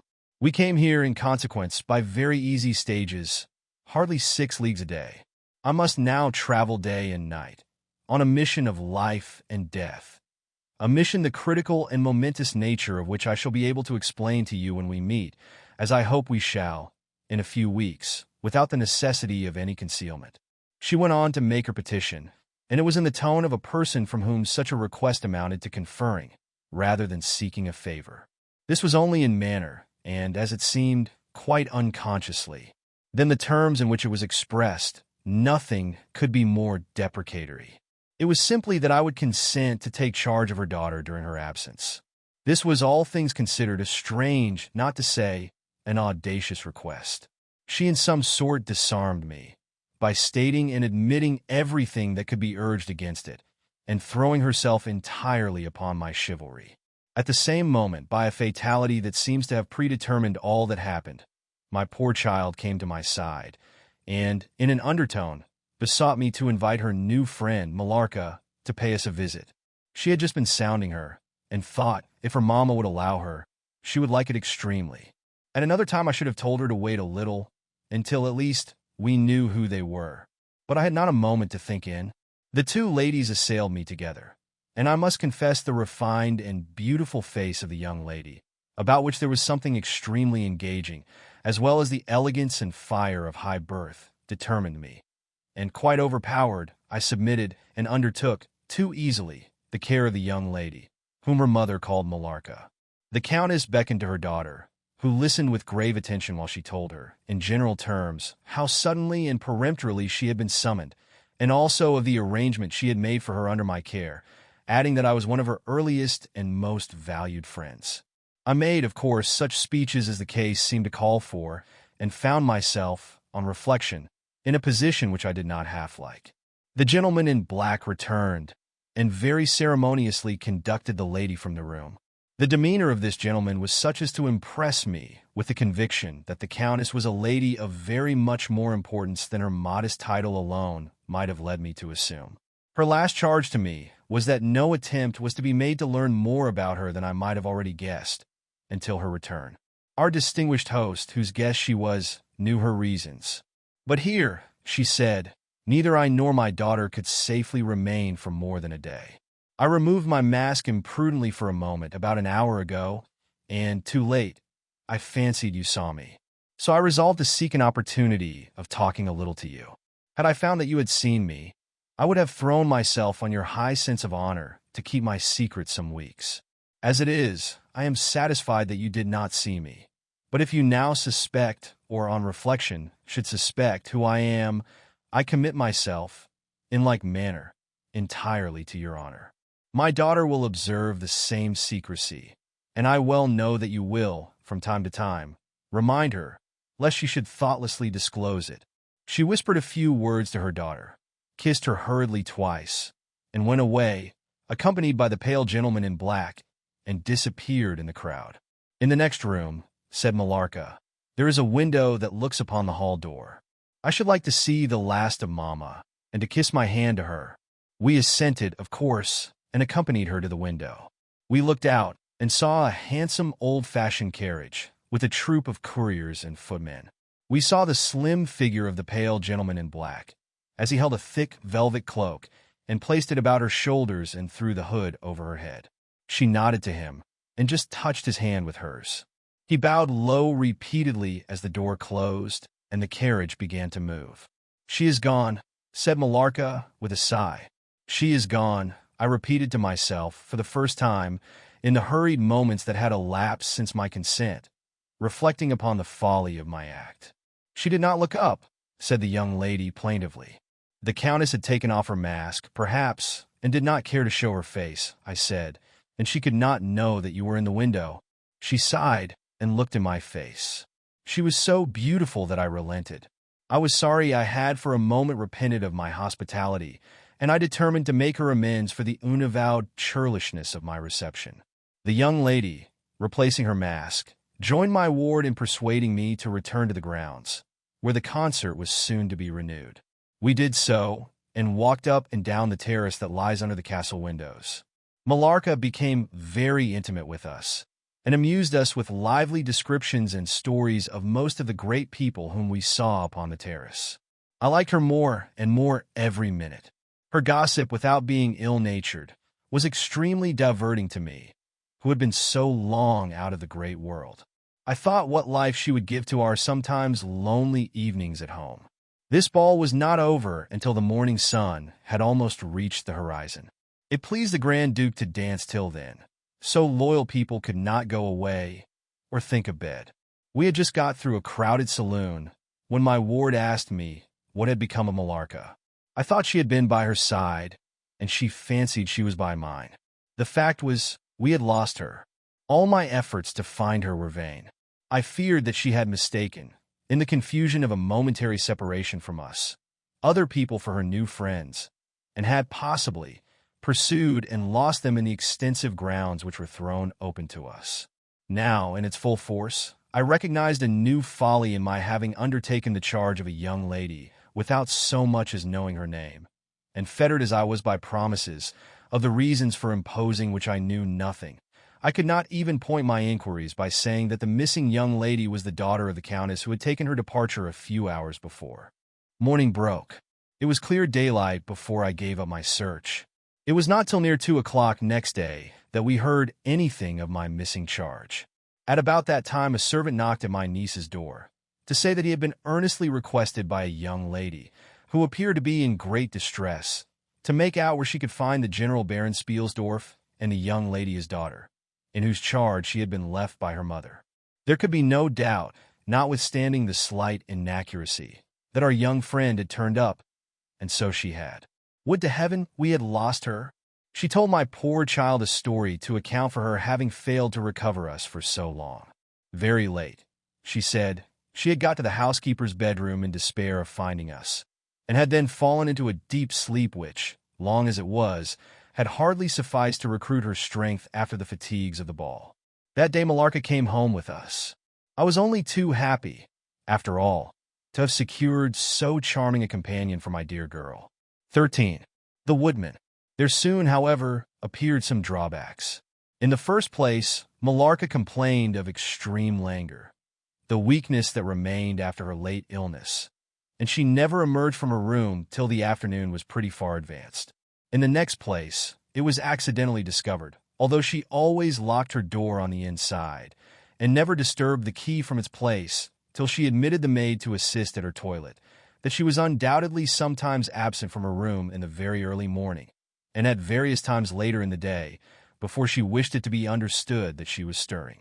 She was repeatedly seen from the windows of the Schloss, in the first faint gray of the morning, walking through the trees, in an easterly direction, and looking like a person in a trance. This convinced me that she walked in her sleep. But this hypothesis did not solve the puzzle. How did she pass out from her room, leaving the door locked on the inside? How did she escape from the house without unbarring door or window? In the midst of my perplexities, an anxiety of a far more urgent kind presented itself. My dear child began to lose her looks and health, and that in a manner so mysterious, and even horrible, that I became thoroughly frightened. She was at first visited by appalling dreams. Then, as she fancied, by a spectre, sometimes resembling Millarca, sometimes in the shape of a beast, indistinctly seen, walking round the foot of her bed from side to side. Lastly came sensations.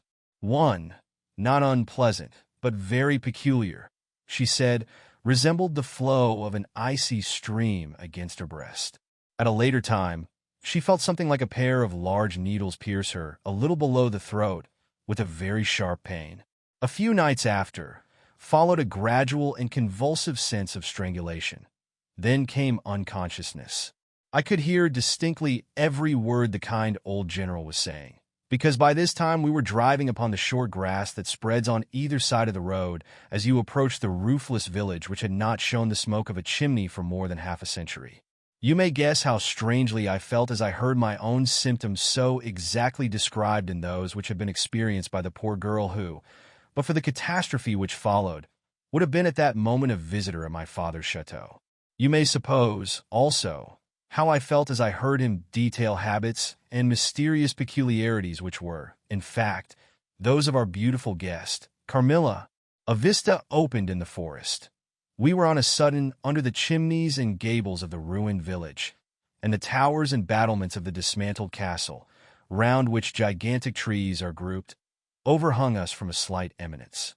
In a frightened dream, I got down from the carriage, and in silence, for we had each abundant matter for thinking, we soon mounted the ascent, and were among the spacious chambers, winding stairs, and dark corridors of the castle. And this was once the palatial residence of the Karnsteins, said the old general at length, as from a great window he looked out across the village, and saw the wide, undulating expanse of forest. It was a bad family, and here its blood-stained annals were written, he continued. It is hard that they should, after death, continue to plague the human race with their atrocious lusts. That is the chapel of the Karnsteins down there. He pointed down to the gray walls of the Gothic building partly visible through the foliage a little way down the steep. And I hear the axe of a woodman, he added, busy among the trees that surround it. He possibly may give us the information of which I am in search, and point out the grave of Mircalla, Countess of Karnstein. These rustics preserve the local traditions of great families, whose stories die out among the rich and titled so soon as the families themselves become extinct. We have a portrait at home of Mircalla, the Countess Karnstein. Should you like to see it? Asked my father. Time enough, dear friend, replied the general. I believe that I have seen the original, and one motive which has led me to you earlier than I at first intended was to explore the chapel which we are now approaching. "What? See the Countess Mircalla," exclaimed my father. "Why, she has been dead more than a century. Not so dead as you fancy, I am told," answered the general. "I confess, General, you puzzle me utterly," replied my father, looking at him. I fancied, for a moment, with a return of the suspicion I detected before. But although there was anger and detestation, at times, in the old general's manner, there was nothing flighty. "There remains to me," he said, as we passed under the heavy arch of the Gothic church, for its dimensions would have justified its being so styled, "but one object which can interest me during the few years that remain to me on earth, and that is to wreak on her the vengeance which, I thank God, may still be accomplished by a mortal arm." "What vengeance can you mean?" asked my father, in increasing amazement. "I mean, to decapitate the monster," he answered, with a fierce flush and a stamp that echoed mournfully through the hollow ruin. And his clenched hand was at the same moment raised, as if it grasped the handle of an axe, while he shook it ferociously in the air. "What?" exclaimed my father, more than ever bewildered. "To strike her head off. Cut her head off. Aye, with a hatchet, with a spade, or with anything that can cleave through her murderous throat." "You shall hear," he answered, trembling with rage. And hurrying forward, he said, "That beam will answer for a seat. Your dear child is fatigued. Let her be seated, and I will, in a few sentences, close my dreadful story." The squared block of wood, which lay on the grass-grown pavement of the chapel, formed a bench on which I was very glad to seat myself. And in the meantime the general called to the woodman, who had been removing some boughs which leaned upon the old walls, and, axe in hand, the hardy old fellow stood before us. He could not tell us anything of these monuments, but there was an old man, he said, a ranger of this forest, at present sojourning in the house of the priest, about 2 miles away, who could point out every monument of the old Karnstein family. And for a trifle, he undertook to bring him back with him, if we would lend him one of our horses, in little more than half an hour. "Have you been long employed about this forest?" asked my father of the old man. "I have been a woodman here," he answered in his patois, "under the forester, all my days.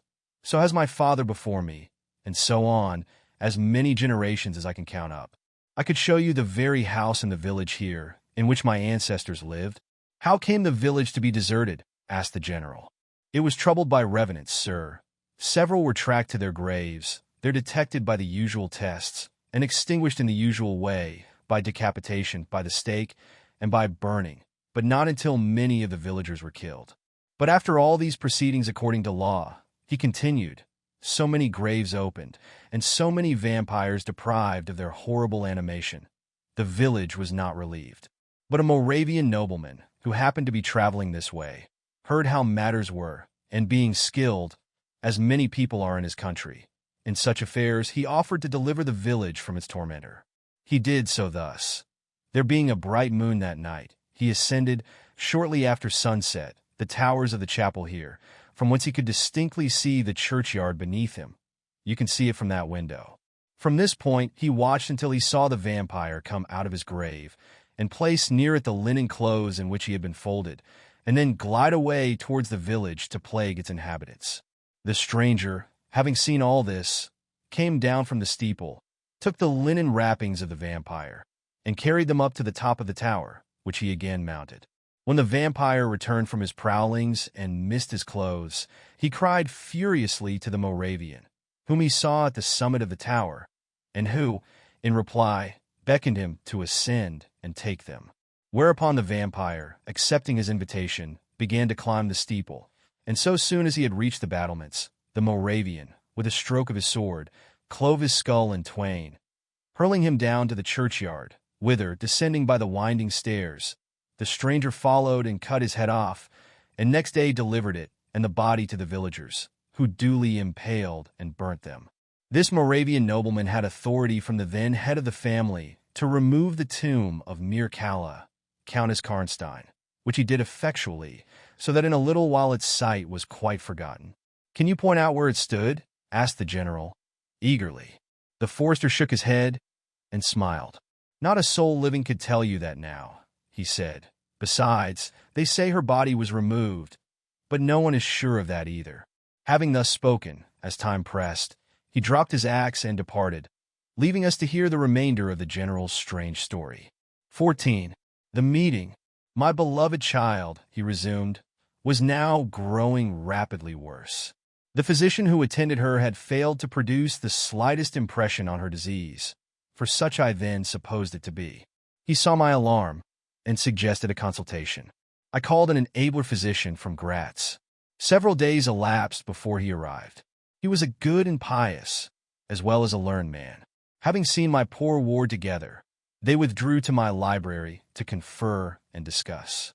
I, from the adjoining room, where I awaited their summons, heard these two gentlemen's voices raised in something sharper than a strictly philosophical discussion.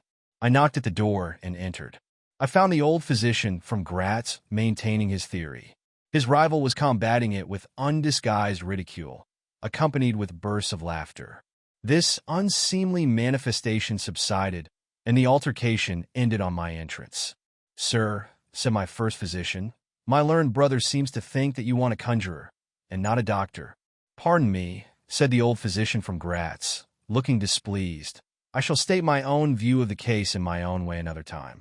I grieve, Monsieur le General, that by my skill and science I can be of no use.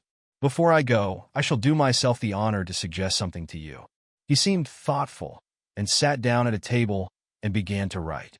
Profoundly disappointed, I made my bow, and as I turned to go, the other doctor pointed over his shoulder to his companion who was writing, and then, with a shrug, significantly touched his forehead. This consultation, then, left me precisely where I was. I walked out into the grounds, all but distracted. The doctor from Graz, in 10 or 15 minutes, overtook me. He apologized for having followed me, but said that he could not conscientiously take his leave without a few words more. He told me that he could not be mistaken. No natural disease exhibited the same symptoms, and that death was already very near. There remained, however, a day, or possibly two, of life. If the fatal seizure were at once arrested, with great care and skill her strength might possibly return. But all hung now upon the confines of the irrevocable. One more assault might extinguish the last spark of vitality, which is every moment ready to die. "And what is the nature of the seizure you speak of?" I entreated. "I have stated all fully in this note, which I place in your hands upon the distinct condition that you send for the nearest clergyman, and open my letter in his presence, and on no account read it till he is with you. You would despise it else, and it is a matter of life and death. Should the priest fail you, then, indeed, you may read it." He asked me, before taking his leave finally, whether I would wish to see a man curiously learned upon the very subject, which, after I had read his letter, would probably interest me above all others, and he urged me earnestly to invite him to visit him there, and so took his leave. The ecclesiastic was absent, and I read the letter by myself. At another time, or in another case, it might have excited my ridicule. But into what quackeries will not people rush for a last chance, where all accustomed means have failed, and the life of a beloved object is at stake? Nothing, you will say, could be more absurd than the learned man's letter. It was monstrous enough to have consigned him to a madhouse. He said that the patient was suffering from the visits of a vampire. The punctures which he described as having occurred near the throat were, he insisted, the insertion of those two long, thin, and sharp teeth which, it is well known, are peculiar to vampires. And there could be no doubt, he added, as to the well-defined presence of the small livid mark which all concurred in describing as that induced by the demon's lips. And every symptom described by the sufferer was in exact conformity with those recorded in every case of a similar visitation. Being myself wholly skeptical as to the existence of any such portent as the vampire, the supernatural theory of the good doctor furnished, in my opinion, but another instance of learning and intelligence oddly associated with some one hallucination. I was so miserable, however, that, rather than try nothing, I acted upon the instructions of the letter. I concealed myself in the dark dressing-room that opened upon the poor patient's room, in which a candle was burning, and watched there till she was fast asleep. I stood at the door, peeping through the small crevice, my sword laid on the table beside me, as my directions prescribed, until a little after 1, I saw a large black object, very ill-defined, crawl, as it seemed to me, over the foot of the bed, and swiftly spread itself up to the poor girl's throat, where it swelled, in a moment, into a great palpitating mass. For a few moments I had stood petrified. I now sprang forward, with my sword in my hand. The black creature suddenly contracted towards the foot of the bed, glided over it, and, standing on the floor about a yard below the foot of the bed, with a glare of skulking ferocity and horror fixed on me, I saw Millarca. Speculating I know not what, I struck at her instantly with my sword. But I saw her standing near the door and scathed. Horrified, I pursued and struck again. She was gone, and my sword flew to shivers against the door. I can't describe to you all that passed on that horrible night. The whole house was up and stirring. The spectre Millarca was gone, but her victim was sinking fast, and before the morning dawned, she died. The old general was agitated. We did not speak to him. My father walked to some little distance and began reading the inscriptions on the tombstones, and thus occupied, he strolled into the door of a side chapel to prosecute his researches. The general leaned against the wall, dried his eyes, and sighed heavily. I was relieved on hearing the voices of Carmilla and Madame, who were at that moment approaching. The voices died away. In this solitude, having just listened to so strange a story, connected, as it was, with the great and titled dead, whose monuments were moldering among the dust and ivy round us, and every incident of which bore so awfully upon my own mysterious case. In this haunted spot, darkened by the towering foliage that rose on every side, dense and high above its noiseless walls, a horror began to steal over me, and my heart sank as I thought that my friends were, after all, not about to enter and disturb this triste and ominous scene. The old general's eyes were fixed on the ground, as he leaned with his hand upon the basement of a shattered monument, under a narrow, arched doorway, surmounted by one of those demoniacal grotesques in which the cynical and ghastly fancy of old Gothic carving delights. I saw very gladly the beautiful face and figure of Carmilla enter the shadowy chapel. I was just about to rise and speak, and nodded smiling, in answer to her peculiarly engaging smile, when with a cry, the old man by my side caught up the woodman's hatchet and started forward. On seeing him, a brutalized change came over her features.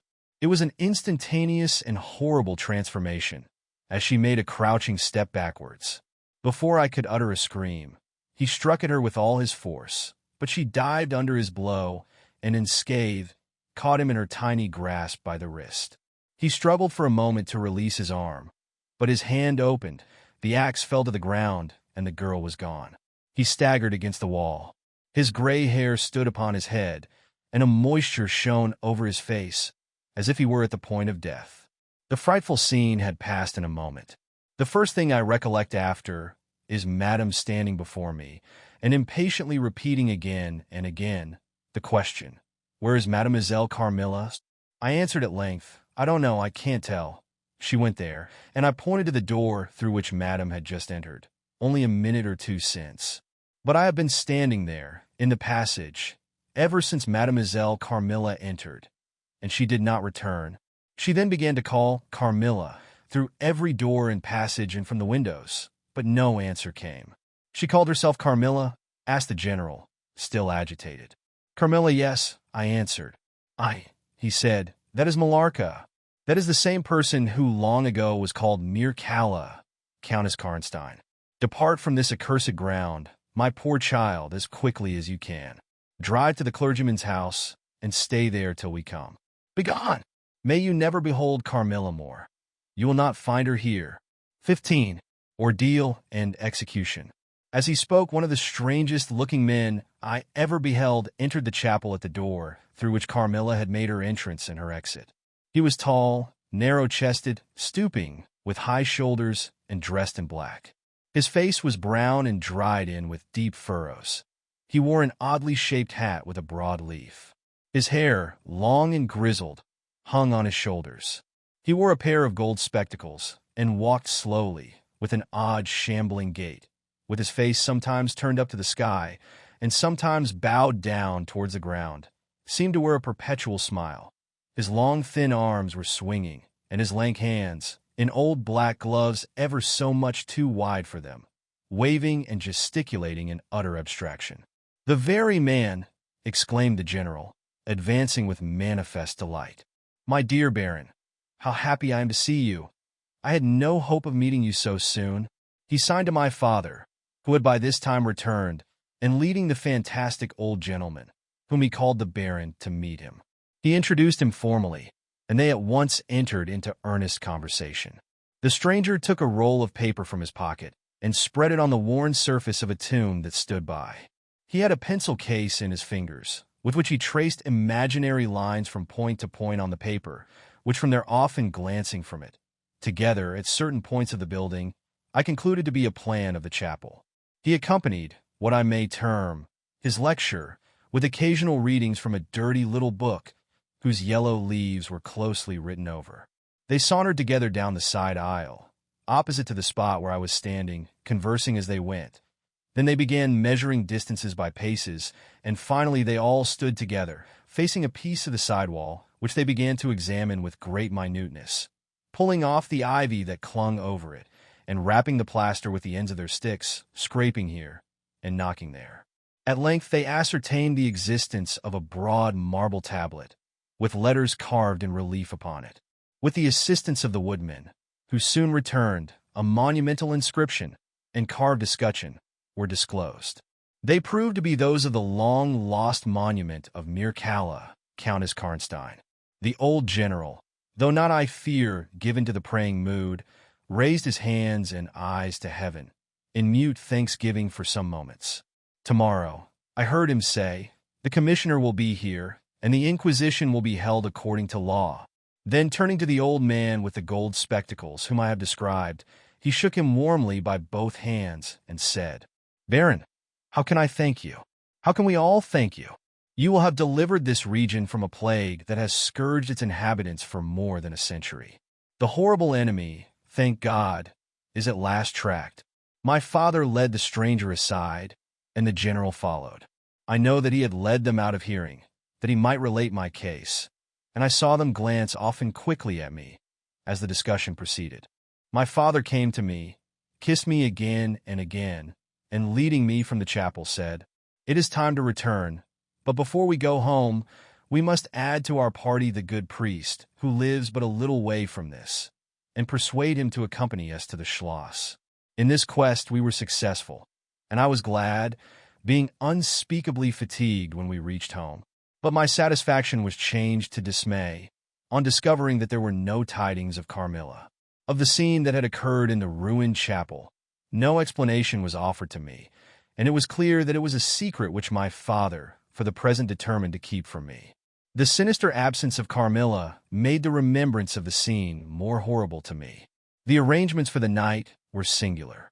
2 servants and Madame were to sit up in my room that night, and the ecclesiastic with my father kept watch in the adjoining dressing-room. The priest had performed certain solemn rites that night, the purport of which I did not understand any more than I comprehended the reason of this extraordinary precaution taken for my safety during sleep. I saw all clearly a few days later. The disappearance of Carmilla was followed by the discontinuance of my nightly sufferings. You have heard, no doubt, of the appalling superstition that prevails in Upper and Lower Styria, in Moravia, Silesia, in Turkish Serbia, in Poland, even in Russia, the superstition, so we must call it, of the vampire.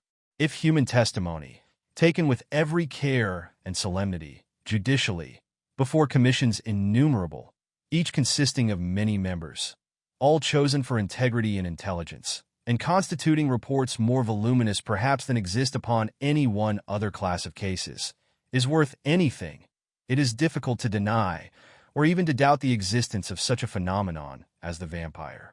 For my part, one have heard no theory by which to explain what I myself have witnessed and experienced, other than that supplied by the ancient and well-attested belief of the country. The next day, the formal proceedings took place in the chapel of Karnstein. The grave of the Countess Mircalla was opened, and the general and my father recognized each his perfidious and beautiful guest in the face now disclosed to view. The features, though 150 years had passed since her funeral, were tinted with the warmth of life. Her eyes were open. No cadaverous smell exhaled from the coffin. The two medical men, one officially present, the other on the part of the promoter of the inquiry, attested the marvelous fact that there was a faint but appreciable respiration and a corresponding action of the heart. The limbs were perfectly flexible, the flesh elastic, and the leaden coffin floated with blood, in which to a depth of 7 inches, the body lay immersed. Here, then, were all the admitted signs and proofs of vampirism. The body, therefore, in accordance with the ancient practice, was raised, and a sharp stake driven through the heart of the vampire, who uttered a piercing shriek at the moment, in all respects such as might escape from a living person in the last agony.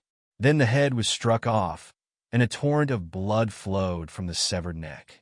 The body and head was next placed on a pile of wood and reduced to ashes, which were thrown upon the river and borne away, and that territory has never since been plagued by the visits of a vampire.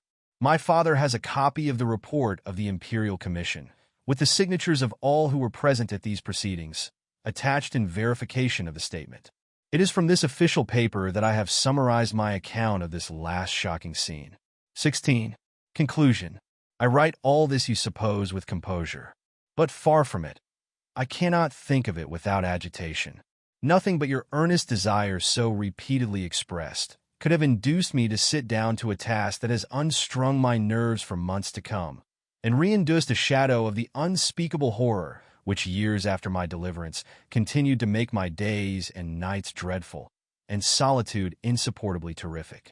Let me add a word or two about that quaint Baron Vordenberg, to whose curious lore we were indebted for the discovery of the Countess Mircalla's grave.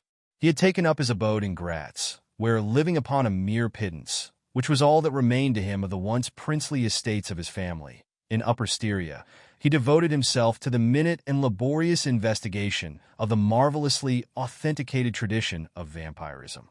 He had at his fingers' ends all the great and little works upon the subject: Magia Posthuma, Phlegon de Mirabilibus, Augustinus de Cura pro Mortuis, Philosophicae et Christiani Cogitations de Vampiris, by John Christopher Herenberg, and 1,000 others, among which I remember only a few of those which he lent to my father. He had a voluminous digest of all the judicial cases, from which he had extracted a system of principles that appear to govern, some always, and others occasionally only, the condition of the vampire. I may mention, in passing, that the deadly pallor attributed to that sort of revenants is a mere melodramatic fiction. They present, in the grave and when they show themselves in human society, the appearance of healthy life. When disclosed to light in their coffins, they exhibit all the symptoms that are enumerated as those which proved the vampire life of the long-dead Countess Karnstein. How they escape from their graves and return to them for certain hours every day, without displacing the clay or leaving any trace of disturbance in the state of the coffin or the cerements, has always been admitted to be utterly inexplicable. The amphibious existence of the vampire is sustained by daily renewed slumber in the grave. Its horrible lust for living blood supplies the vigor of its waking existence. The vampire is prone to be fascinated with an engrossing vehemence, resembling the passion of love by particular persons. In pursuit of these, it will exercise inexhaustible patience and stratagem, for access to a particular object may be obstructed in 100 ways. It will never desist until it has satiated its passion and drained the very life of its coveted victim.